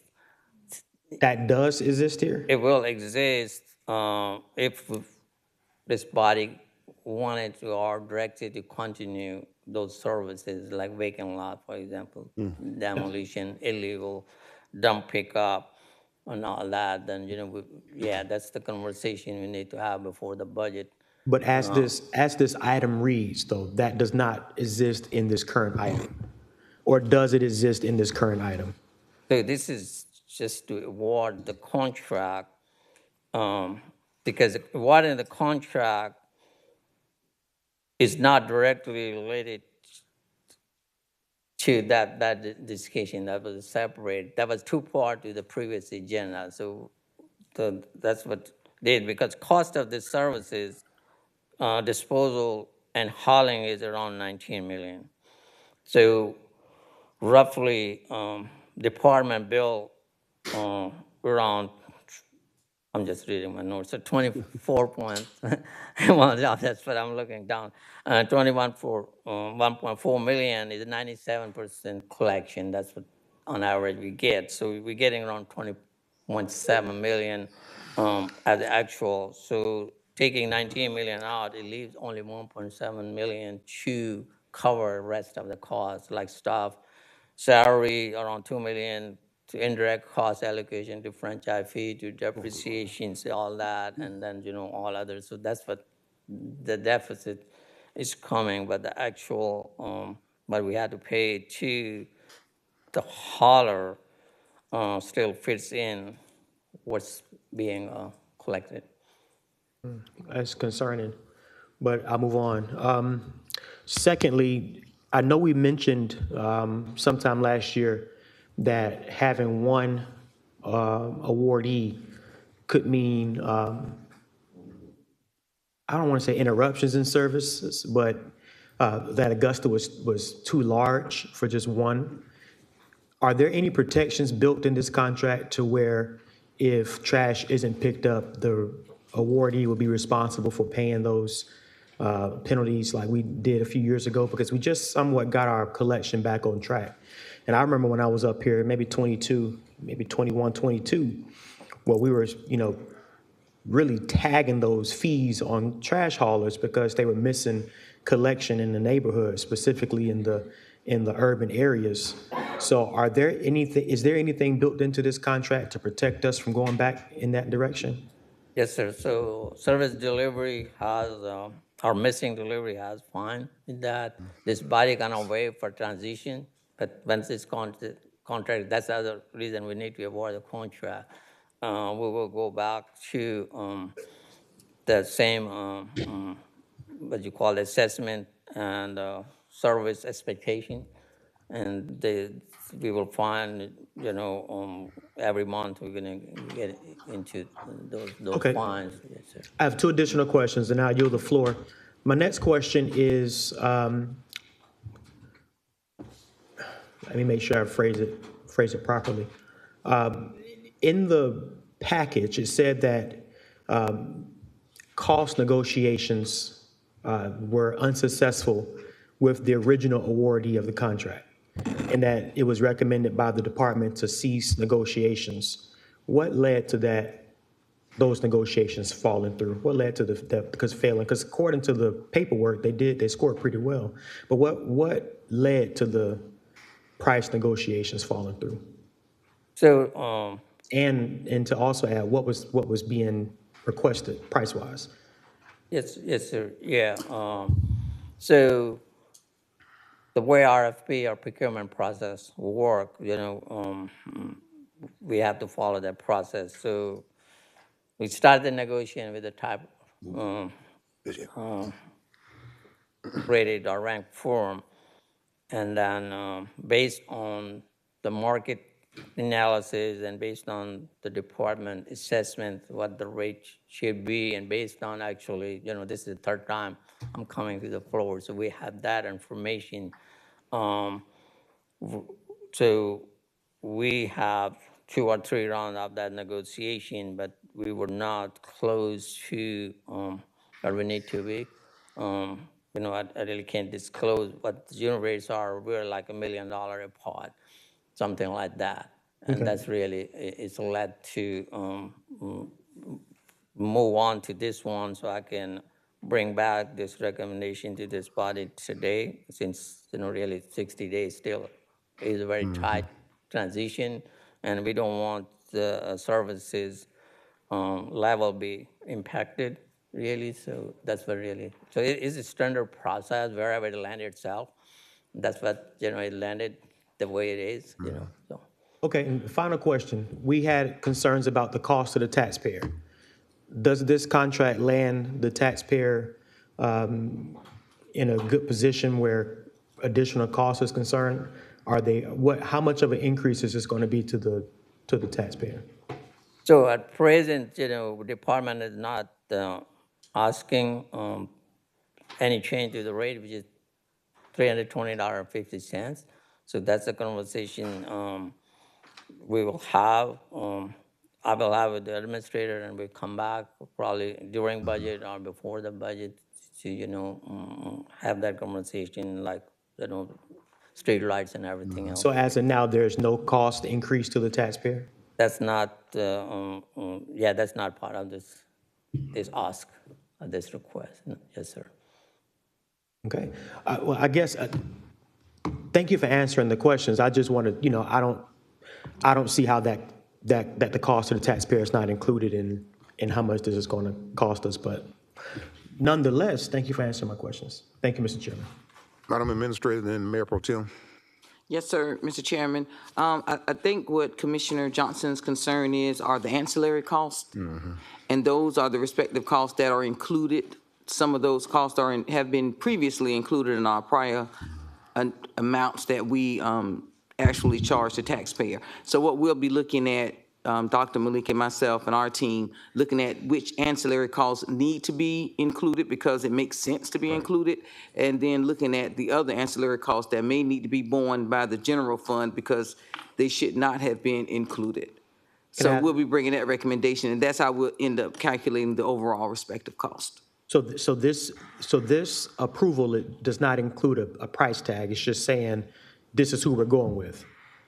Yes, sir. It does include a price tag for the respective fees that they're charging just for that portion of it, but it does not include the respective ancillary costs that have been normally included. So in the event that we decide 3 or 4 different ancillary costs, what does that mean for this contract here? It wouldn't affect this contract. Wouldn't affect it at all? Would No, they sir. be responsible for providing those services? No, sir, because the ancillary costs, and correct me if I'm wrong, Dr. Malik, the ancillary costs that are included are not the functions that they actually perform. They perform what's included in this contract. So we would be responsible for providing those services?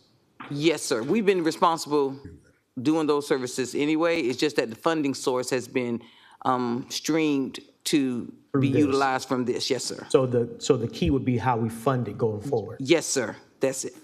Thank you, Ms. Allen. You're welcome. Is that all you have, Madam Administrator? That's all you had? Yes, sir. All right. Mayor Pro Tem Guilfoyle. Thank you, Mr. Chairman. Dr. Malik, with this, actually with this price coming in lower for the 64,863 different residential lots we'll be picking up, the difference in the savings, we wouldn't have to implement the 3% multiplier every year per contract, do we? So that's 3% escalation is part of the contract. It has been since day one. CIP and the discussion last year, I believe, when we started from this body was to change it to 3% instead of, because it fluctuates. So that's what it is, but that's what part of the negotiation, that there will not be cost escalation next year, 2026, which is significant cost saving. Yeah, I mean, with the cost savings, it's probably at the tune of, I actually had it figured at $310 a year for what residential pays. That would have been 2.9, but you said $320, so that jumped it up to 3.5. And I know that you're going to have overhead costs, you're going to have carts, you're going to have other fees included in that. The one question I have is that $310 or $320 is what the taxpayer paying now for this recycling. That's going to be added to that bill? So recycling is add-on service. So short answer is if the city provides, then yes. If the city doesn't provide, then it's a direct cost. All right. Thank you, Dr. Malik. Mr. Chair, I'd like to make a motion to approve. We got a motion. Is there a second? I'll second it myself. Continue on. Commissioner Lewis. Thank you, Mr. Chair. Dr. Malik. Yes, sir. Does this, how many trash bins does this contract allows for? Or let me ask you another question before you answer that one. There were two sizes. There were two different size bins that residents had. There were the small ones, and then there were bigger bins. Were there a different cost associated with having one of the small bins as opposed to one of the big bins? You know, there was some resident that chose to get the small bins. Maybe one person in a household wasn't collecting that much trash, so they opted for a small bin. Was there a different price associated with the small bin as opposed to the large bin, trash bin? Yes, sir. So there are around 4,000 accounts, and they are $240.38. Okay. So now with this new contract, I mean, I'm looking at a price. Will there be an option for a small bin, a large bin, or how many bins will each resident be afforded, or will there be a different price? Because I'm only seeing one price in the contract. So that's the price to us, to the city.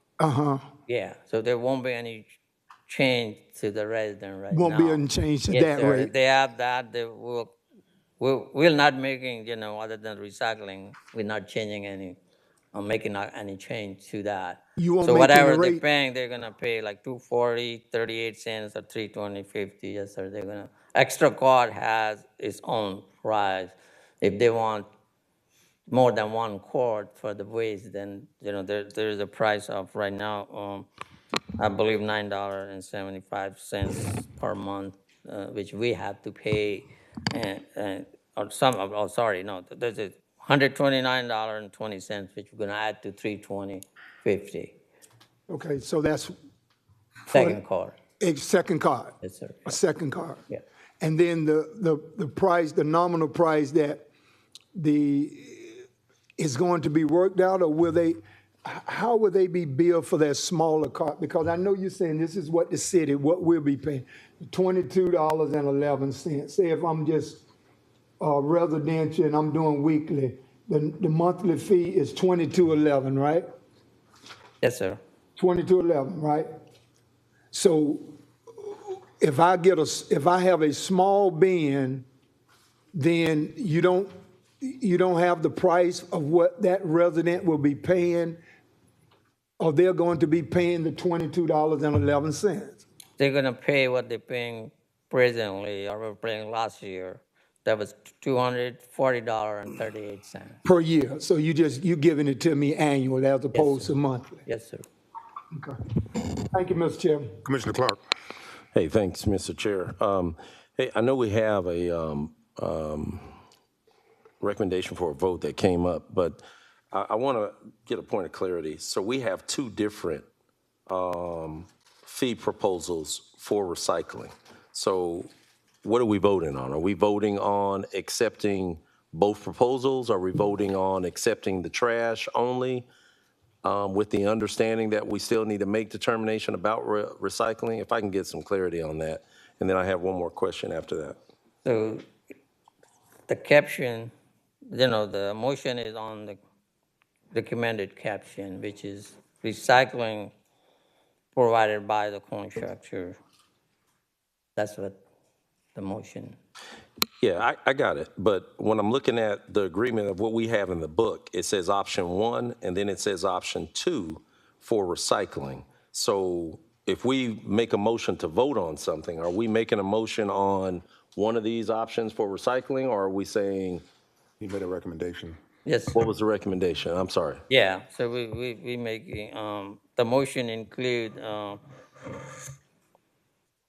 the option 2. Okay, so you made the motion to go with option 2, which if we went with that, that'll be adding the $14.69 in addition to the $22.11 for the service. If they want weekly.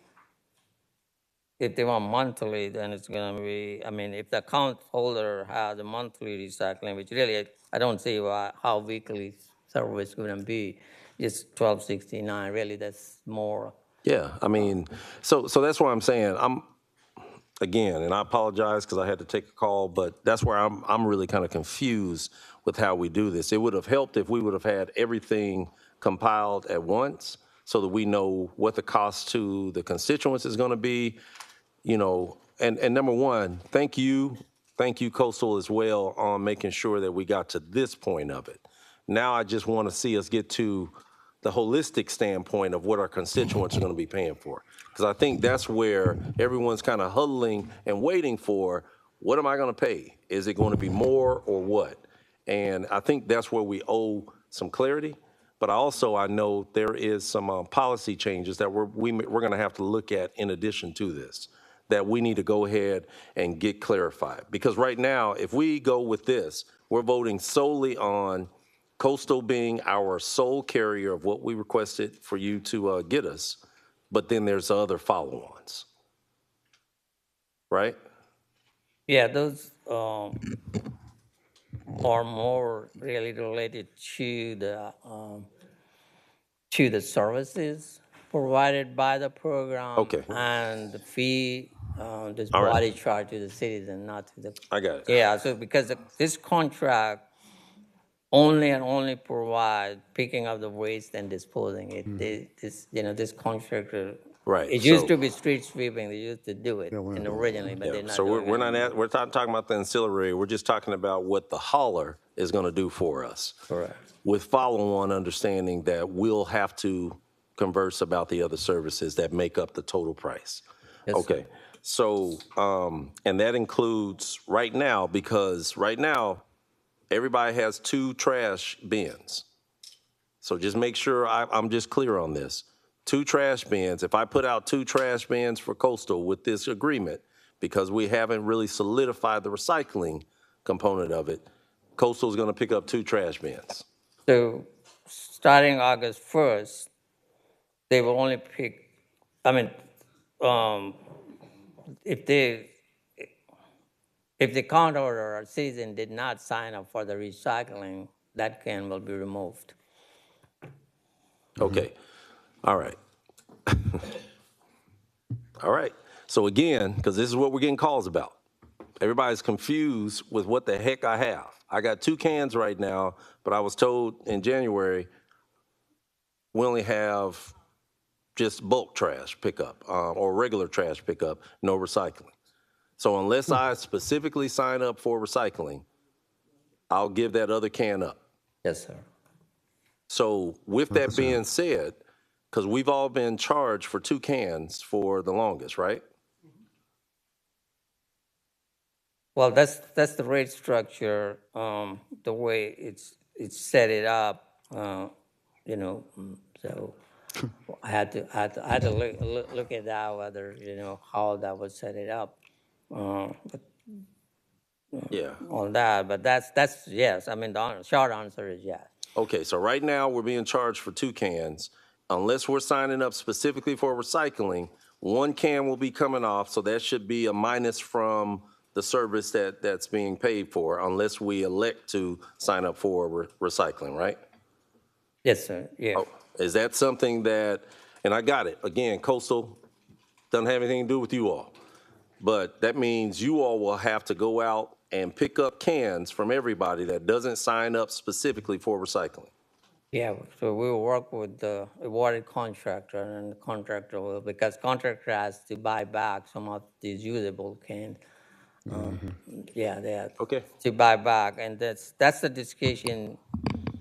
After consultation with the administrator, we will bring it back. So I want to have that close up before the effective date, actually. All right, so right now I'll we're be just coming voting back. for bringing Coastal on as our single carrier for zones 1 through 3. Yes, sir. Yeah. With follow-on conversation and keeping everyone else on hold for the magic number that we're going to pay for the services. Yes, sir. It could be the same depending on this body, or it may be different. Yeah. Stand by, folks. We got more to come. Right now, we're voting for our single point of 1 carrier for zones 1 and 3, as opposed to being able to give you all what the overall cost is going to be. Madam Clerk, we have a motion and a second. We're voting.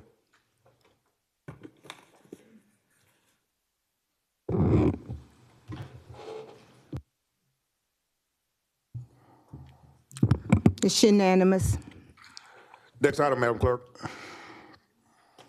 Item number 3, request for direction to administration regarding which, if any, component of the draft realignment concept should be developed into a final proposal. Okay, Mr. Chairman, members of the commission. See.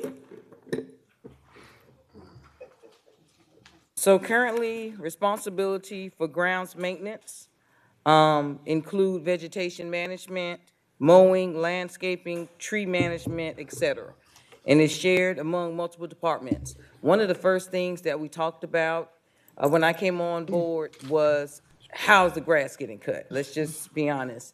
And what is being done about the grass being cut? As well as, of course, we've heard several times from the governing body that same question being posed. So what we have been working on and what we have been looking at is providing you with the draft realignment concept. And I clearly want to state, this is just a concept to get some feedback and some input from the governing body to see what the consensus is to how we proceed moving forward. Because we did not want to do a lot of in-depth modifications or reviews to bring to you and then find out that it's not the course that you would like to take. So currently right now, this is our current structure. As you can see, Central Services and its contractors are primarily responsible for grounds maintenance at all of our city facilities. Parks and Recreation and its contractors are primarily responsible for grounds maintenance at the parks and cemeteries. And of course, we have our RCCI that provides assistance to them as well. And then Engineering and Environmental Services and its contractors are primarily responsible for vegetation in the public right-of-way, the medians, the roundabouts, detention ponds, stormwater ditches, and again, RCCI also provides support in that area as well. Now, funding for these actual functions are shared among the general fund, stormwater fund, garbage collection fund, and our special purpose local option sales tax funds. So as you can imagine, you really don't want to do a lot of in-depth work on this unless you know that is the direction that the governing body wants to go in, because there are so many respective funds that support each of these respective functions and activities that are shared amongst these departments. In 2022, the Environmental Services Department was combined with the Engineering Department to form the Engineering and Environmental Services Department. Environmental Services is responsible for the landfill and management of garbage collection contractors. There are also a variety of ancillary services, kind of what we just talked about, that were included in the garbage collection fund, including demolition, mosquito control, through the Department of Public Health, and of course, our vacant lots. So there are a number of things that are considered to be ancillary costs that were included along with our waste management. So what is the goal? The goal, honestly, is to improve accountability and potential efficiencies for vegetation management. Centralize it so you have one area that's handling all the respective vegetation. One area that you can go to and ask who's actually responsible for making sure that the vegetation is well maintained throughout the city of Augusta.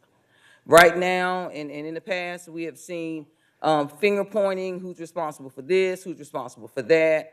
And this just centralizes that actual function. Also, to improve accountability and transparency for some of the stormwater fees.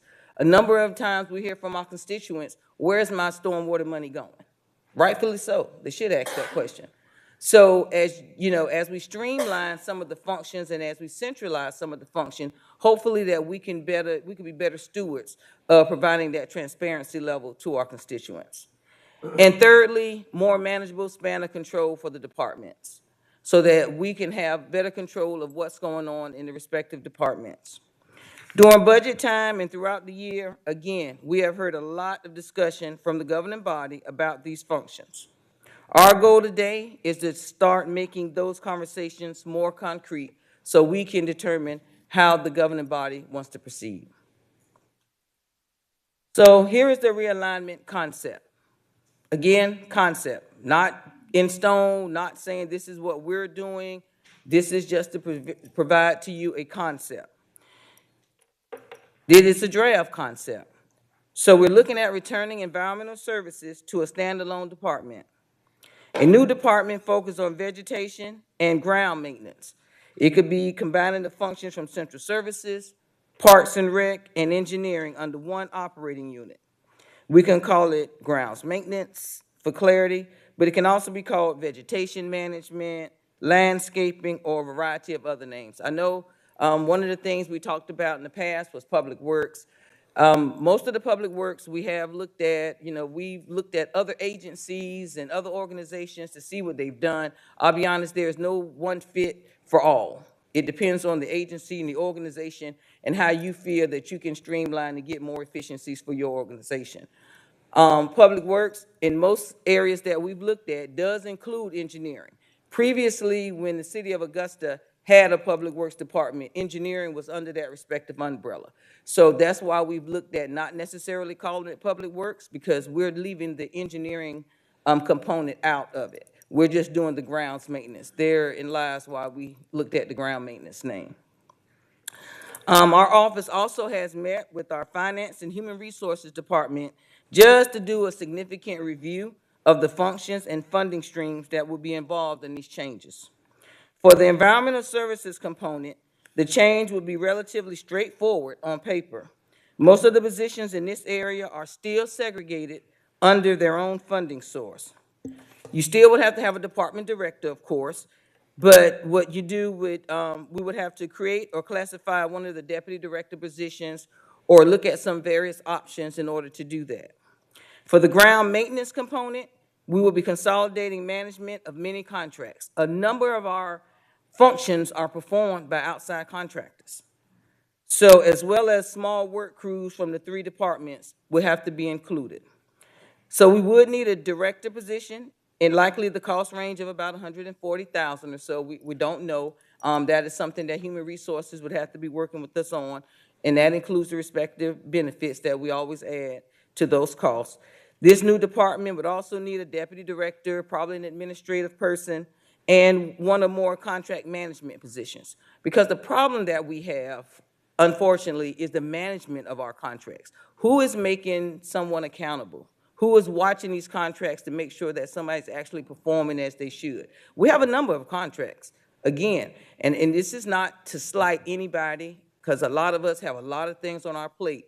This is just to make sure that we are holding people fully accountable for what they need to be doing. And if we're going to be paying contractors, we need to make sure that the contractors are actually performing to the standards that the contracts dictate. So probably the most challenging aspect of the potential realignment, of course, is our stormwater component. As you can see on the engineering side and the ground maintenance, you have stormwater. So you have the stormwater infrastructure, which more aligns with engineering. But then you have the stormwater vegetation that more aligns with ground maintenance. So that's the major concern that we have.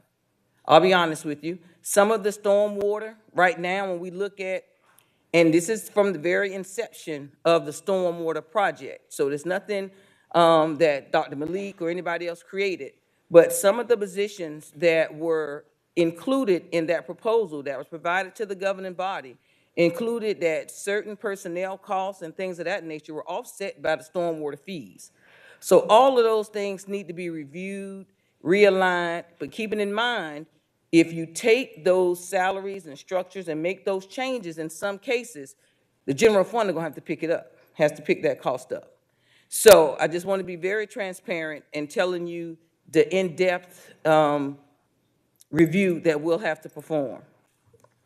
The stormwater vegetation components are primarily performed by contractors with 2 crews of engineering employees and support, again, from RCCI. Now, right now, the stormwater cost of $350,000 is provided to the RCCI budget in order to pay for those functions. So it's not as if the RCCI is doing it without a respective cost. They are being provided $350,000 or so to offset those costs from the stormwater, for them to provide that assistance. This model proposes moving those components to the new grounds maintenance. We also think that the vacant lot mowing program is functionally a better fit in this unit rather than environmental services. So that's what we were talking about earlier when I addressed Commissioner Johnson's concern about some of the ancillary costs. Vacant lots is one of those ancillary costs that we feel does not necessarily need to stay and be charged through the actual waste haulers and all of that combined together. So that is one of the things that we'll actually be looking at as well. You will also notice that an on-call arborist, to Commissioner Rice's point, is listed under grounds management. That refers to maintaining our current on-call arborist and landscape architect contracts within assisting funding. However, we have also reinitiated the conversation with Cooperative Extension regarding a staff arborist position, which would be an additional cost in the estimated range of $90,000 to $100,000 per year with benefits. But we would include that as a standalone item for consideration if that's how you choose to move. However, if you keep it contracted like we currently do, there will not be an additional cost.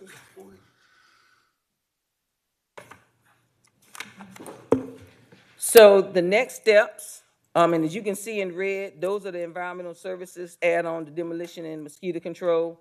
The next steps that we're looking at is asking the governing body the request direction from you guys on which, if any of the components, you would like to pursue further. Standalone environmental services, are you good with that? Are you good with the consolidated grounds maintenance? If we are, as mentioned, we've already done significant review of these areas, including their funding sources and the respective contracts. But to provide you with the final proposal with real numbers and real position changes, we will need to work closely with each of the affected departments. And I would like to say, I believe in full transparency. So I did, before I put this agenda item on, spoke to each of those departments that could be affected, because I just feel that's just a respected thing to do, to let them know that their department could be affected by this respective change. We'd have to analyze the specific equipment, the vehicles, physical spaces for these units, And finally, we'll need to explore scenarios for expanding service levels. Because right now, I don't think the governing body is happy with some of the funding levels that we're utilizing. Some of the amount of time that some of the contractors cut grass. It's 8 times a year in some cases. So that's not acceptable. So we'll have to look at renegotiating contracts, maybe going out for bid again on some of these contracts so that we can see what service level do you want as a body so that we can go out and make sure that we get the right respective cost to meet your needs. Given the substantial effort required, before we continue, again, we wanted to understand the direction of the governing body as a whole. If you are interested in the affected departments while positions are evaluated, apart from mission-critical positions, we would look at, actually, if you agree, proceeding with this concept. We would look at freezing all vacant positions so that you can't do it and have people filling positions, increasing positions. It just doesn't work like that. So you have to just stop in time to make sure that you come back with the recommendations. And some of those positions actually could be merged or reallocated to meet certain needs that we have in another department. We can look at doing this year, mid-year change, or we can look at doing this for the 2026 budget. With that, we can bring you back the final estimates depending on how you would like to proceed, and I'll address any questions that you have. Thank you. Commissioner from the first, Commissioner Johnson. Thank you, Mr. Chairman. Ms. Allen, you took the words right out of my mouth. I think this is a good step. I know we had conversations about this a year or two ago, and this is a good, I'm glad we're bringing it back. My only concern is that you kind of scared me a little bit when you said that if this is the direction that we want to go in, that the general fund is going to have to absorb the cost.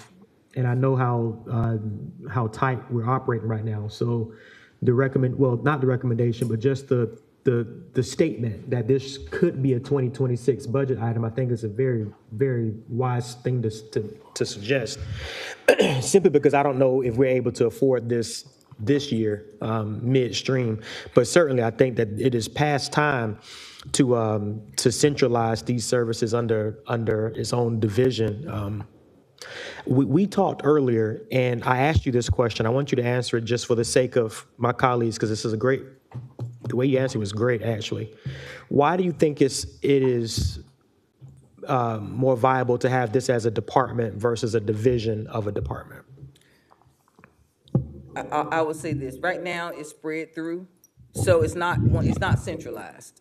So we have 3 different departments doing 3 different things, and they're all pretty much a function of ground maintenance. So by centralizing it, you can hold one person accountable. Right now, we have to hold 3 different departments accountable, and then it's more about the accountability and more about making sure that we have somebody that we can start having metrics on, as opposed to the 3 different areas. Yeah, I think the accountability piece is really key there.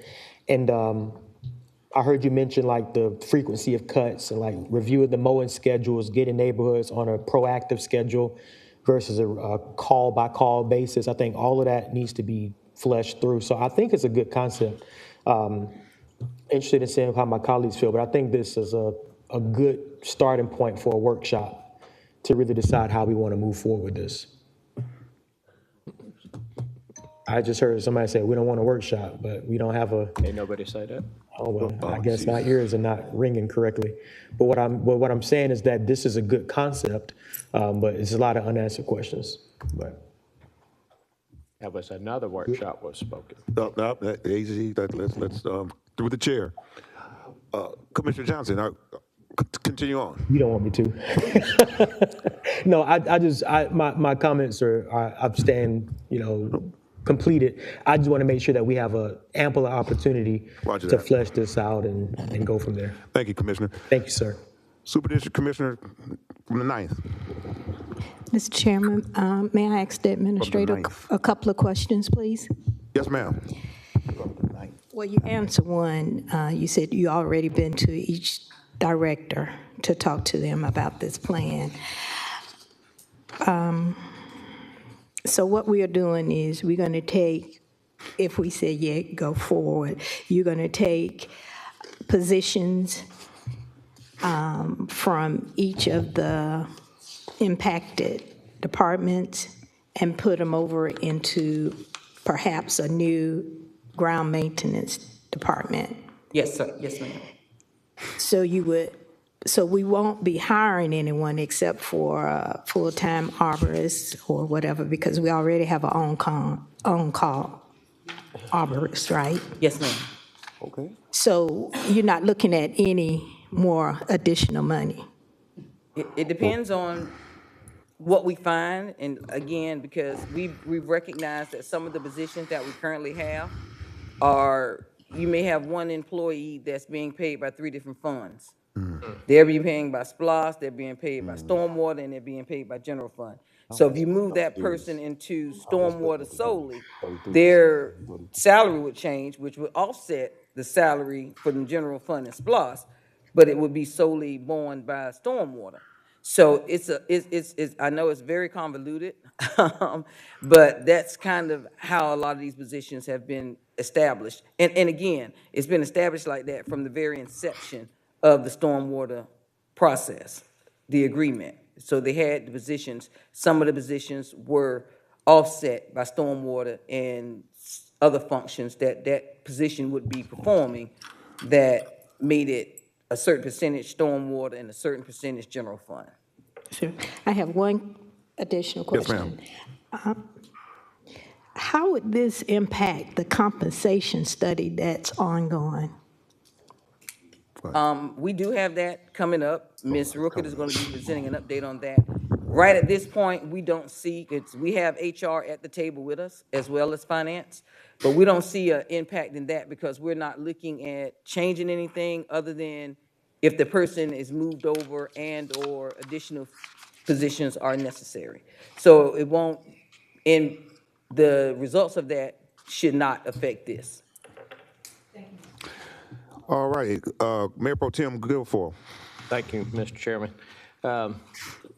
Administrator Allen, I appreciate you presenting this package to us. So we got 4 different departments you're going to consolidate. Are you talking about efficiency? When you speak of efficiency, is efficiency by providing a product to the citizens, a better product where things are getting cut on a normal basis, on a timely basis, to where 311 ain't being inundated it would cost? Or are you talking about efficiency through cost savings? We're looking at efficiency both ways. Okay. That would be our ultimate goal, is to provide overall efficiency. Okay. Have you, I imagine Tim is going to be doing something like a business plan for a long-term business plan to see what it takes for X amount of employees. The only thing I don't want to do is open up a new department, no different than central service. We had them under Parks and Recs. It was divided. They ended up having a new own director, secretary, PIOs, everything. So it was an impact onto our general fund. I don't disagree with you, Commissioner. And they a half a block away. I think the major goal is accountability. That is one of the biggest pieces that has been missing from a number of things that's been going on in our organization. That's right. Is people being held accountable for making sure at the end of the day, our citizens get the product that they pay for and that they deserve. That's right. And cemeteries is a big issue as well. But I'll guarantee you these 4 directors are going, whew, that'll take a burden off of them, then they could focus on their normal jobs. But I do appreciate you bringing this before us. As long as, you know, even, if anything, if through efficiency by producing a product, but we're going to have to make sure if we can't save money that we're going to be neutral in cost. Yes, sir. And we'll look at that. Thank you, Madam Administrator. Mayor Johnson. Thank you, Mr. Chairman. May I address the administrator, please?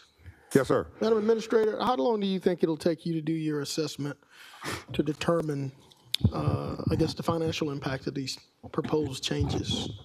We would actually, and Mr. Schreier, correct me if I'm wrong, probably take us, we need to go through each position one by one, I think is what we agreed upon, because we need to find out which resource they're actually associated with. We have not gotten to that amount of detail because we did not want to start going in and meeting with the department directors and talking to staff, you know, because we just didn't know if this is the direction that the governing body would like to go in. But I did let them know that this was coming before you and that it could affect their office. Thank you. I think this is a great start in that and I know the rain has affected the rate in which the grass is growing, but it's certainly not a secret if you look at many of our ditches, our retention ponds, that something needs to be addressed in a way that we upkeep our city. And I think this is the beginning of something potentially that provides the accountability that you mentioned. So thank you for your work and the work that your team did to present this today. Thank you. Welcome. Thank you, Mr. Mayor. Madam Administrator, is there, what is your ask today? Direction on if you would like for us to proceed with this concept. Is there a motion to that effect? Back to you. Motion to move forward on this concept. And is there parameters in terms of time? What are we talking about here? You just move forward and with some sort of update. Y'all want to do part of the 26 budget? It's probably easier and probably cleaner to do it, to be honest with you, as part of the 2026 budget. Make that a part of the motion? Yes. All right, we have a motion? Second. We have a motion and a second. Is there any further discussion? Hearing none, commissioners vote by the usual sign. I'm in the queue, Mr. Chairman. Oh, I'm sorry. Apologize. Oh, you're in the queue too. Commissioner Johnson. Thank you, sir. So this is just giving authorization to draft what this could look like, correct? So this isn't implementing any kind of changes. This is just a concept, approving some type of concept. Yes, sir. We will start meeting and going through it, but we would not do anything without your final approval. Okay, all right. Draft 1, draft 2, draft 3, and then we'll, okay. And with that, I also want to ask Ms. Allen, if in your assessment, could you and Tim really like share with us how the freezing of certain positions could impact the operations of the departments that this is going to be pulling from? Yes, sir. Okay. So with the approval of the freezing as part of this, if it's a mission critical position, of course, we would not hold off on approving that position to proceed. Okay, thank you. You're welcome. District 2 Commissioner Pulliam. Thank you so much, Mr. Chairman. Yes, ma'am. And my question is directed to the administrator.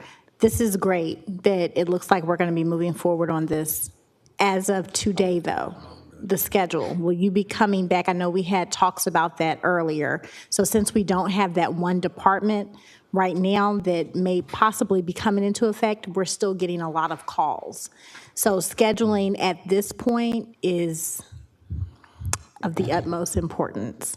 So paramount, that's a great word. Thank you for filling that in. So will we be coming up with that schedule that you said that you would be coming back to us with? We can actually look at the respective contracts that we have in place now and see if those contractors will be willing to modify or amend the contracts that we have in place. Okay, awesome. Thank you so much, Administrator Allen. You're Thank welcome. you, Mr. Chairman. Yes, ma'am. Madam Administrator, at this point, or what juncture, or what milestone would we need to begin looking at the freeze that you were talking about?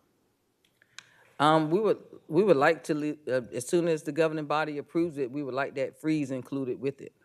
So on the approval, not through this draft process? That's all I'm asking. Yes. You tell me. We would need to do it as part of when the governing body actually approves for the concept. Okay. We would need the freeze to go in place at that time. So we won't have any moving parts as we make the assessment. Until a lot of moving parts go before we, no, okay. All right. Any further discussion, any further comments? Hearing none, Madam Clerk, we have a motion and a second, do we not? All right, we're voting.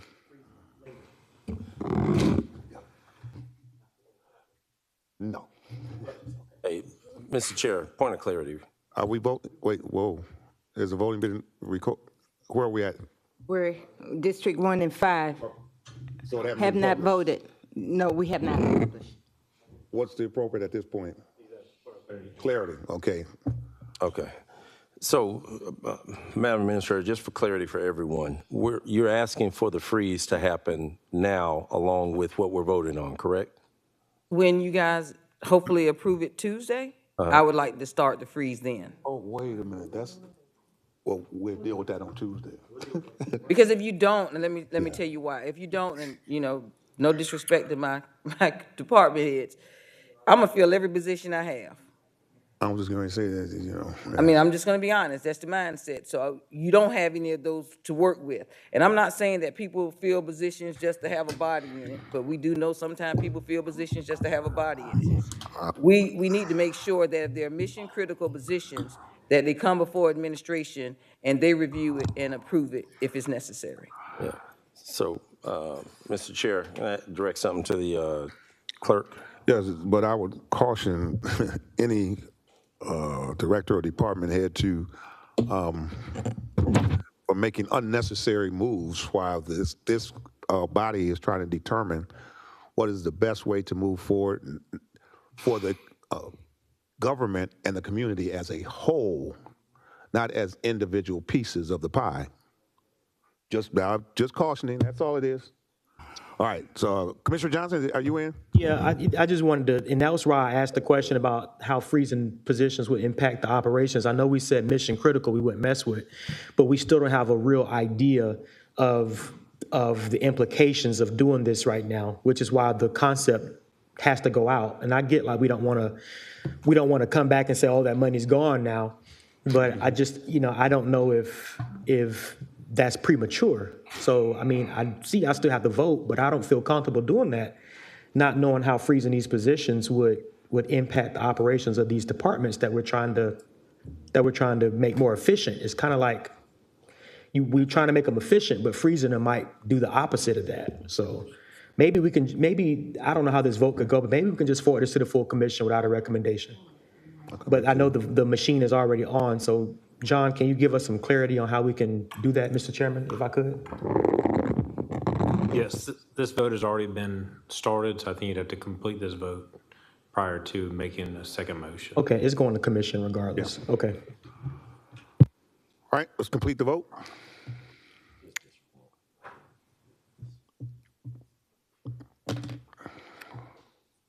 That motion carries 3-1,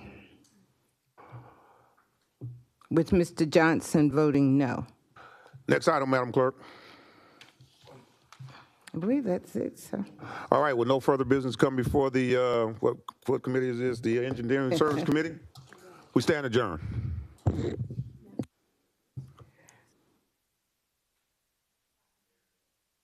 Commissioner Scott, do you know if Commissioner Lewis has left the chamber? He has, okay. So that leaves us without a quorum for our Administrative Services Committee.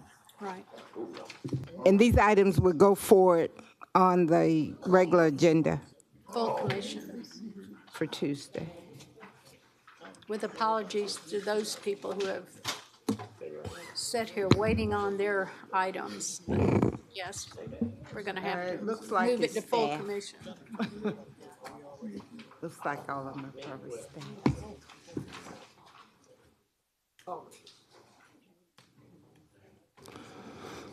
So, Madam Clerk, Madam Chairwoman, can I ask the clerk a question? Madam Clerk, so that means all of these that were under administrative services will have to go forward Full to commission? with no Okay. recommendation. And I just wanted that point to be out so that the folks that have been waiting here, you guys understand that everything's going to have to move forward to commission without recommendation. We need a motion to do that? Ma'am. Motion to do that? No, ma'am, We that's don't have just a quorum policy. anyway. Madam Clerk, I would like to call public safety to order. Do we have any addition or deletion? No, ma'am. If it's okay with my committee, I would like to consent 1, 2. Ms. Pulliam is here, Ms. Scott, and Ms. Rice is here. Yeah, Ms. Rice is here. If it's okay with the committee, I would like to consent 1, 2, 4, 5, 7, and 8. Second.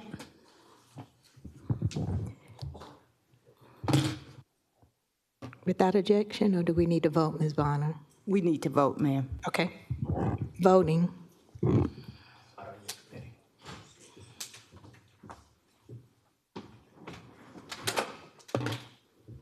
That motion carries. It's unanimous with Mr. Garrett absent. Thank you. Top to bottom. Okay. Item number 3, recommended motion to approve recommended changes to the animal ordinance.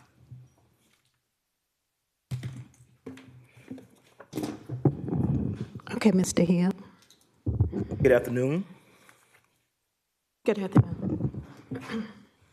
So I'm here today to ask for approval for changes to the ordinance, animal control ordinance, that our department and legal came up with. We went to the legal department and told them the struggles and challenges that we had, and they brought back their recommendations based on those challenges that we have.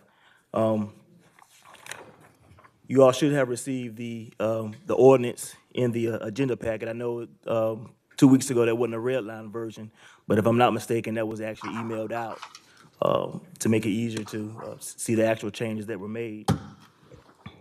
Can everyone hear me? Yes. You can? Okay. All right.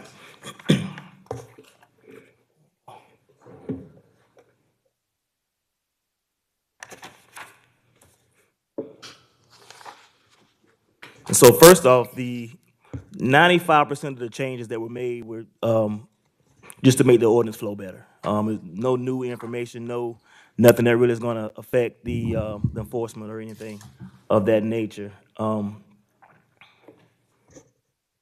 I'll start with the first part. Like I stated, 95% of the ordinance was just general ordinance language that was changed. These changes, what they do is they remove redundant language and rearrange certain sections of the ordinance that make it easier to read. These are things that will be good, and whenever we're out in the public, being proactive and educating the public on what the ordinance states. And it's also easier in court for our officers and the judges whenever the ordinance is easier to read. If I'm not mistaken, it was my understanding that all the changes from years gone by, they like added on and put them in different places that really didn't need to be the way that it was laid out. So legal did a great job of rearranging that. One of the language changes is that we actually are requesting is for something that's going to reduce our process bottlenecks. And what that does is, so what we're requesting is our straight hold period. Straight hold period language was reduced in these recommendations by 2 days, now to include Saturday. And basically what that does, right now our year-to-date length of service, I'm sorry, not length of service, length of stay, is a combined average for adopted or transferred adult dogs and cats is 18 days. The new ordinance language would reduce that to 11 days on average.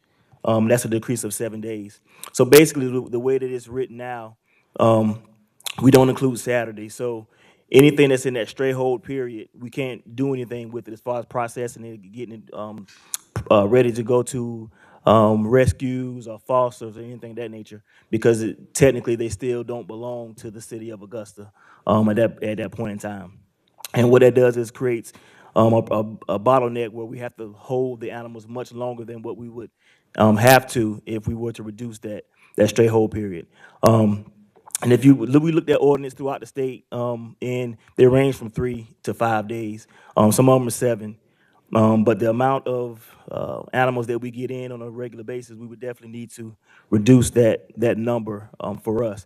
And actually, that was one of the recommendations that was brought to us when Best Friends came out, was that we reduce our length of stay, which was something that we were planning on doing anyway. Another part of it is reducing or eliminating the stray hold period for litters of puppies or kittens. So basically what that does is whenever we get litters of puppies or kittens in, we're not required to hold them for a stray hold period. That's very important whenever we have rescues that are sitting waiting to, put them up for adoption or take them to rescue, or put them out to fosters. That sometimes we've had several situations where we have puppies or kittens that come in, and we may have had a agency outside of the state that wanted to take them, but they wouldn't take them because they were still within that stray hold period.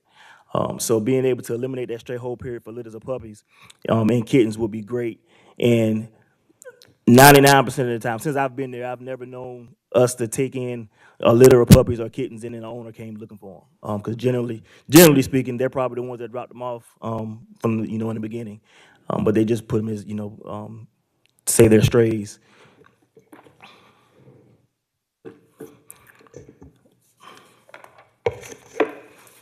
I need to go back.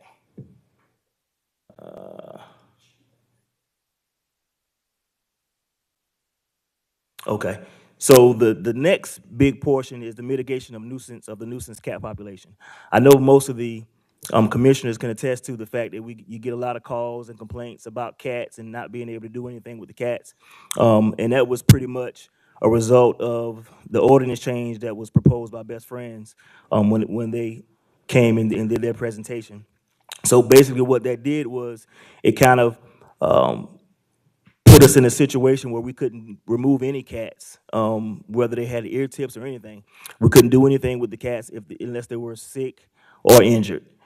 So people, constituents were calling and saying, "Look, I got these stray cats running around and I need them removed."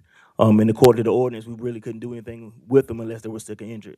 So basically, the recommended language that's in there now, that's in the ordinance that we're recommending, it's a good hybrid, it's a happy medium.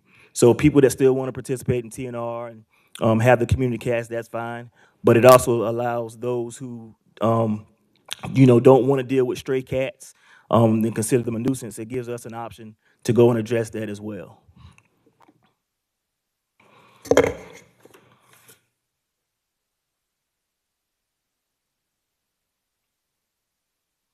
So the next change that I want to talk about is the measures that we're using to address irresponsible pet owners and increase public safety. So right now, with the recommendation that I put forward, that we put forward as a department, is giving us the more discretion when dealing with dangerous dogs. So what we're doing is we had the potentially dangerous classification added to the ordinance, and basically what that does is allows us to be proactive, where we can classify a dog as potentially dangerous before it bites. So if it's aggressively attacking the fence or showing aggressive behavior, then we can go out and investigate and say, yep, this particular dog needs to be deemed as potentially dangerous, although it hadn't bitten anyone yet. The way that it's acting, or it's only going to take one slip up, and it's going to be a bad situation.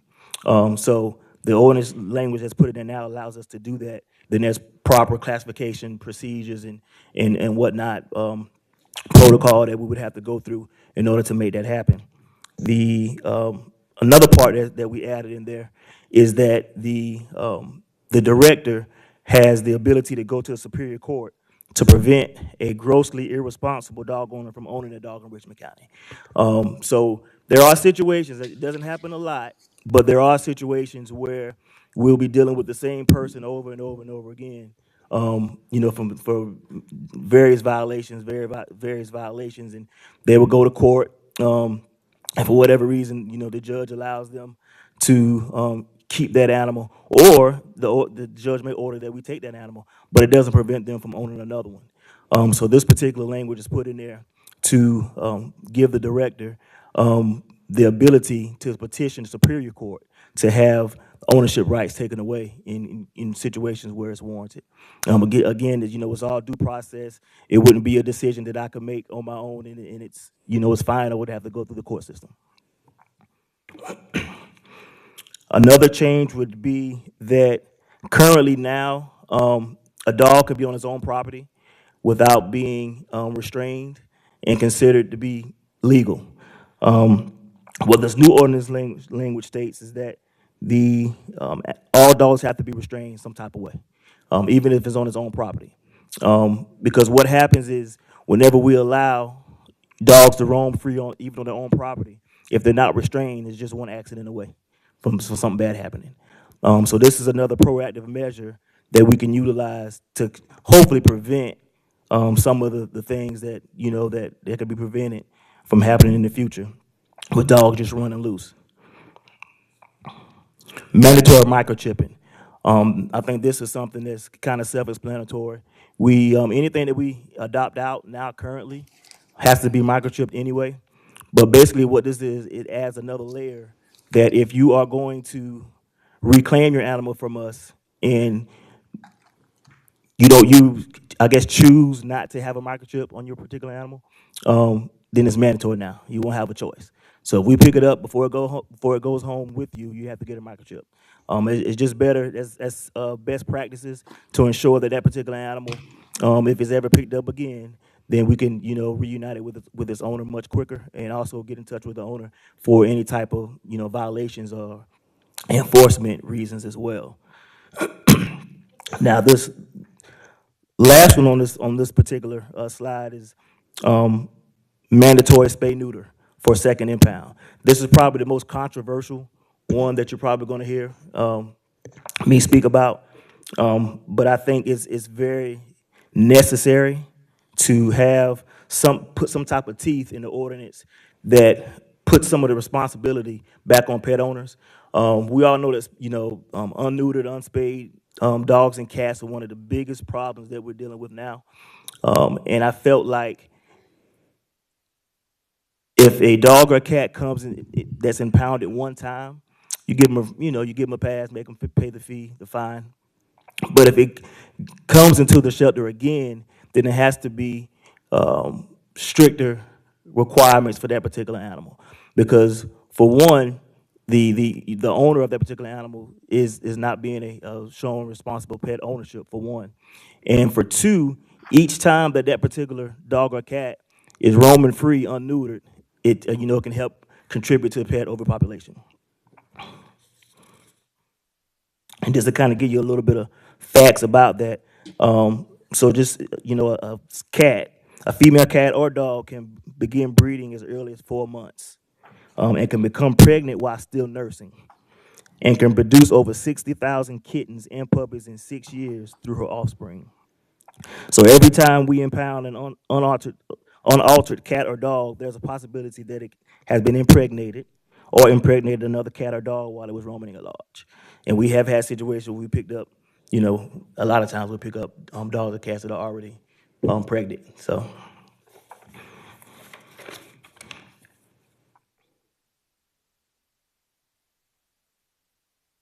And so finally, this is basically just my recommendation for the Animal Control Advisory Board. I know there's been a lot of talk about, the Animal Control Advisory Board and what should be done with the Animal Control Advisory Board.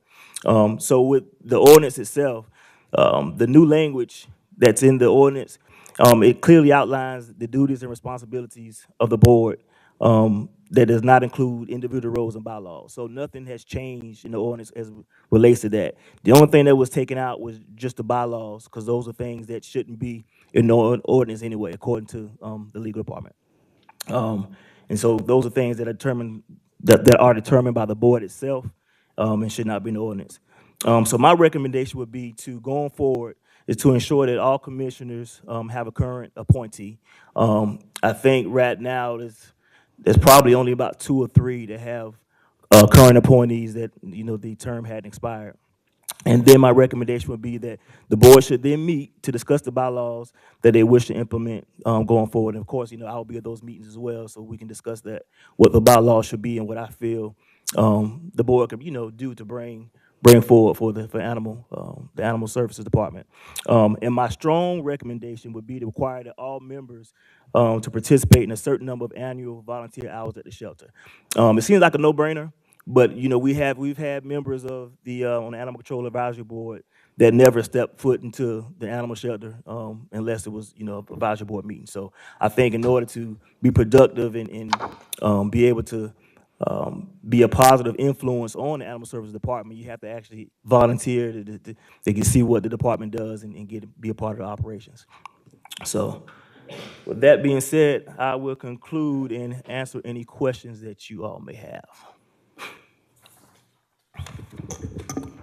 Commissioner Clark. Thanks, Madam Chair. Hey,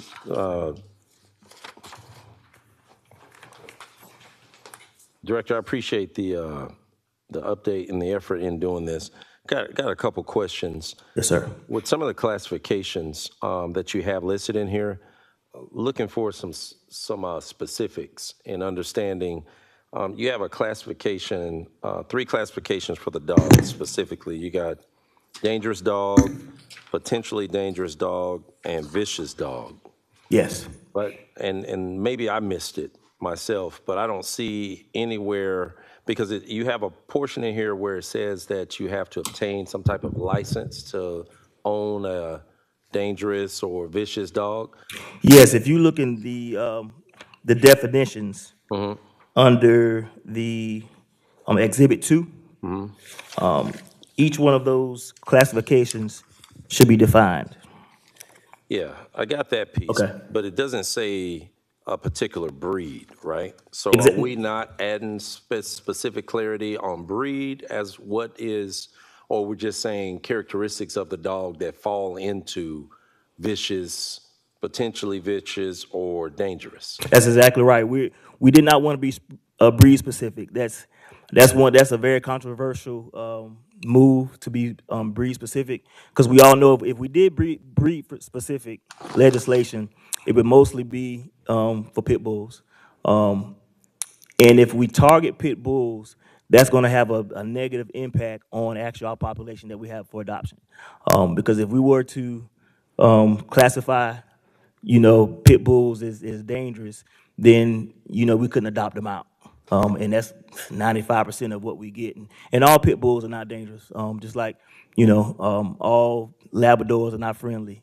So we thought it best to use characteristics on behavior as opposed to trying to nail it down to a specific breed.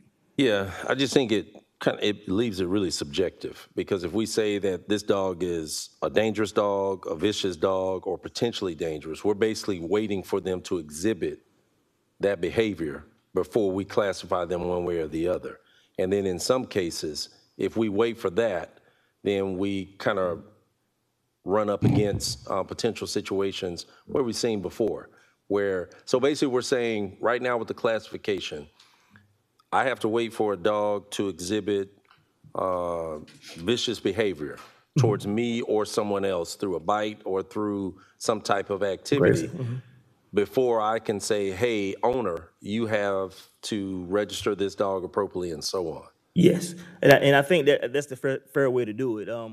Because I think it would be unfair if we just did a blanket statement and said, you just because you have this particular dog, you have to have this type of insurance, you have to have this type of requirements. When you've been a responsible pet owner, your dog may have been trained socially.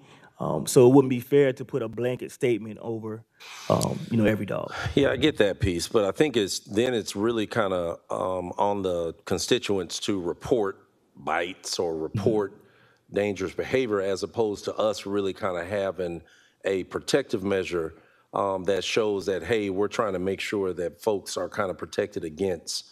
Because right now, if I don't know that the mayor's dog, right, is aggressive, and the mayor's dog is always jumping his enclosure and always chasing people down the street. If you all never get that report, then that means the constituents just are dealing with that until they report it to you all, right? That's correct. I mean, that's the majority of the type of calls that we get they are reactive. Okay. Yeah. So I mean, that's the nature of the industry. That's the nature of what we do. I mean, if we never get a report, then we are to assume that the issue is not bad enough to report. Yeah, well, and the only reason I don't like that is because of what it can lead to. And what it can lead to, in some cases, would be detrimental. If we just leave it as, hey, report it, and then that's that. And then we'll classify them then accordingly. And I would add this too. So even if we were to do a breed specific classification, we still would have to be reliant on the citizens or the constituents to report it, because there's no way we can go door to door to every particular home and know whether they have a pit bull or not. And then you get into legalities of proving that something that looks like a pit bull is a pit bull. So that's another issue.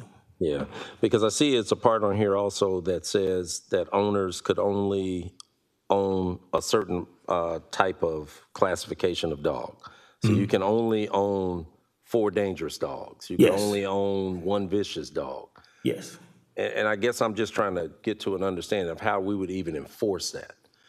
Because if we're going just blankly off of characteristics, Well, basically that is a follow-up. So once a dog's been classified, then they're in our database. So once they're in our database, then we can follow up with that particular owner. We know, okay, look, we went out here, you have, more than one, more than 2, and we Right. can follow it up. So like in the situation where you have owners that have been reported of having, whichever one of these classifications, that means you all then will go back and enforce Oh, these yes. I and, mean, we have a database because there's a requirement for them to report annually anyway. okay. Yeah. Commissioner Clark, I think I lost my quorum.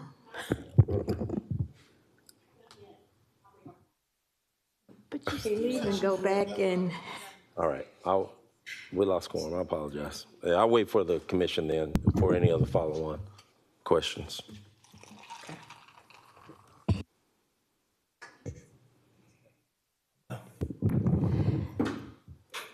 parliamentarian, we lost, so what we do? We just have,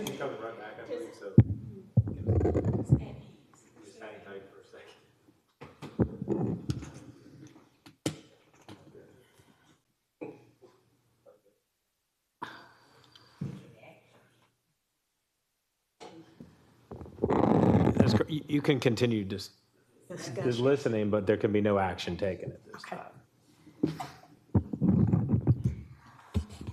All right. Last couple, and then I'll yield, Madam Chair. From the legal department, who's leading this? I know Sam was the one that was kind of leading this. John, are you or Jim kind of read in on helping? No, sir. After Mr. Merrill left last week, we assigned this to Ms. McLean, who's here present. Okay. I believe she met with Mr. Miller before he left and can update the commission or discuss any questions. Okay. So, Ms. McLean, you've seen all of these components or proposed updates? Pretty much. I haven't studied it in depth, but I will try to answer your question if you should have a question. I might want to mention you were asking questions about vicious dog designation, dangerous dog. I do believe there is a hearing involved with that as well, correct? So it's all about notice. And once the owner receives notice, then it's the court that makes that determination. Am I correct with that? Yeah. Okay. So, Director Hill, you all are still giving on-the-spot citations, correct? Because I saw there was one statement in here that said that you guys have up to 72 hours to issue a citation. No, we're still issuing them on the spot. I don't know what particular section you're talking about. Maybe you might be talking about notice. That's the hearing notice. That's a hearing notice. That's not a citation. Okay. So that's the hearing notice itself? Yes. Okay.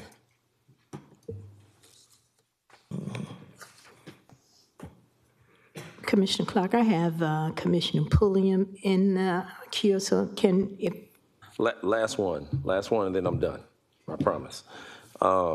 Sufficient height for the fence. I don't see a specific height that's really detailed in this either. Yeah, It just says sufficient height. So is there like a designated height legally? It's going to depend on the individual of the dog. Because, I mean, you can't say, I mean, you can have a 6-foot fence and certain dog can jump, a Jack Russell could jump over it. So it's going to be individual to that particular dog. So it's up to the officer when they go out to investigate to determine whether that particular fence is sufficient for the dog that you have. Okay, but again, it's subjective, right? Yes. I mean, because right now, I don't know what I don't know. Right now, you're not telling me it's not by breed, because it's by characteristic of the dog, and then you're saying the characteristic is going to determine the size and height of fence? You talking about fencing in general? You talking about fencing in general, correct? Yeah, I mean, right now, it doesn't dictate a height one way or the other. It doesn't dictate it by breed, it doesn't dictate it by size, it doesn't dictate it by anything, it just says sufficient height. So what is sufficient height? That's subjective. Yes. I may think it's sufficient for my dog, but you all come and say, no, this is deemed insufficient. How do we justify that legally? Because we would have to visually go out and inspect and see if that particular dog can jump over the fence. A lot of what we do is subjective as an officer. When we go out, to investigate, a lot of it is subjective. And I will tell you, I looked at least 10 other ordinances in Georgia, and none of them had any of them. I'm sorry. had specific height requirements or things of that nature. Because you got to keep in mind too, certain HOAs, have their own requirements as far as what type of fence you can have and how high it can be. And the more restrictive that you have an ordinance, the less, I guess, enforcement ability you have as an officer. I don't know if there's any legal input from that. And But that's what I'm saying, Ms. McLean, so just legally, what does that place us in? What kind of I would have to situation? study that issue. Yeah. Now, in what he said, I can understand that position because every dog, I think that you can judge it objectively per the dog because you have studies on certain dogs. And so, like with Jack Russells, there are studies that say that this dog can jump this height.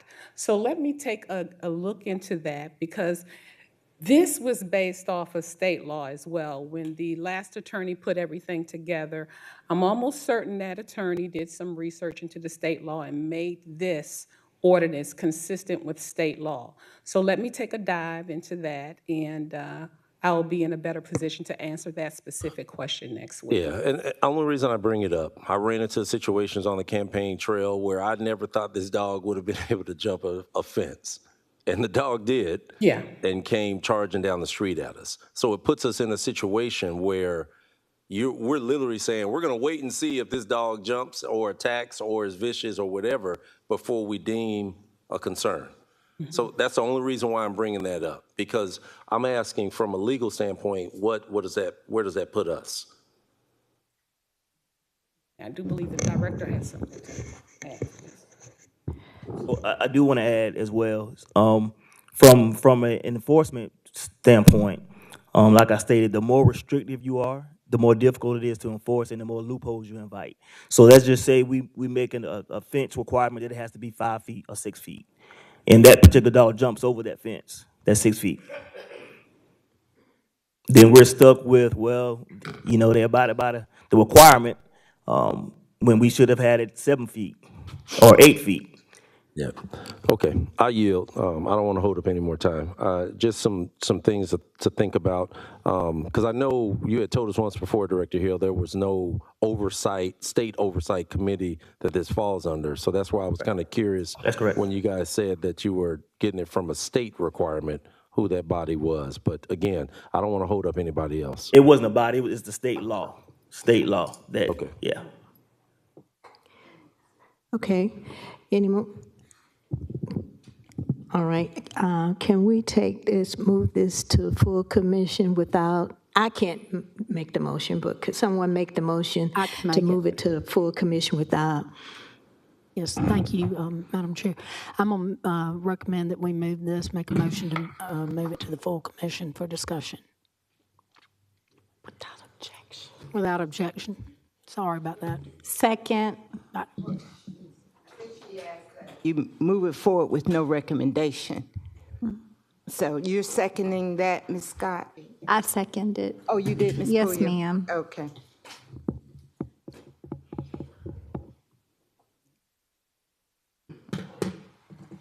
Yes, ma'am.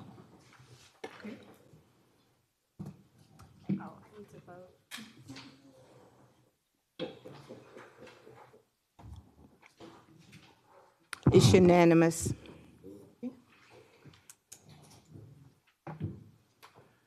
I think that's number 6, ma'am. Yes, ma'am. Okay. Item number 6 is to approve the agreement with ClearGov for digital budget book and transparency initiatives. Yes, so Reggie Horn from the IT department. ClearGov is a product that's used in a variety of locations for digital budget books, transparency, capital project tracking, other things like that from a website. Currently, our finance department uses information from our ERP system, our financial tracking system, to create a static PDF that gets placed on our website yearly. What this product would enable us to do is to have a digital budget book that's interactive for the public, provides a lot more information about funding sources, funding amounts. It allows us, like I said, to post information about projects, how much money is being spent, how much money has been spent, where that project is, as well as just a whole bunch of other transparency initiatives. The goal here is to just create a better experience around the budget and being able to see expenditures and what's allocated for a product and things like that. I can pull up a couple of examples if I need to, but ClearGov directly integrates with our financial ERP system, so it greatly reduces the amount of effort the finance department has to put into creating that yearly budget book. Thank you. Can I get a motion? I have a question really quick. Madam Chairwoman, my question is directed to our presenter. Was this, I see that it was sole sourced. Have we used this service before? The reason it's sole sourced is because it directly integrates with our ERP system, and it is the only product we're aware of where it works out of the box with our current financial system. And so any other system we use like this, we would either have to create that integration or pay for it additionally. Okay, so this was the only company that offered? It's not the only company that offers a digital budget book, but it's the only company that directly integrates with our financial ERP system out of the box. All right. Motion to approve. Second. Go to Ms. Bonner.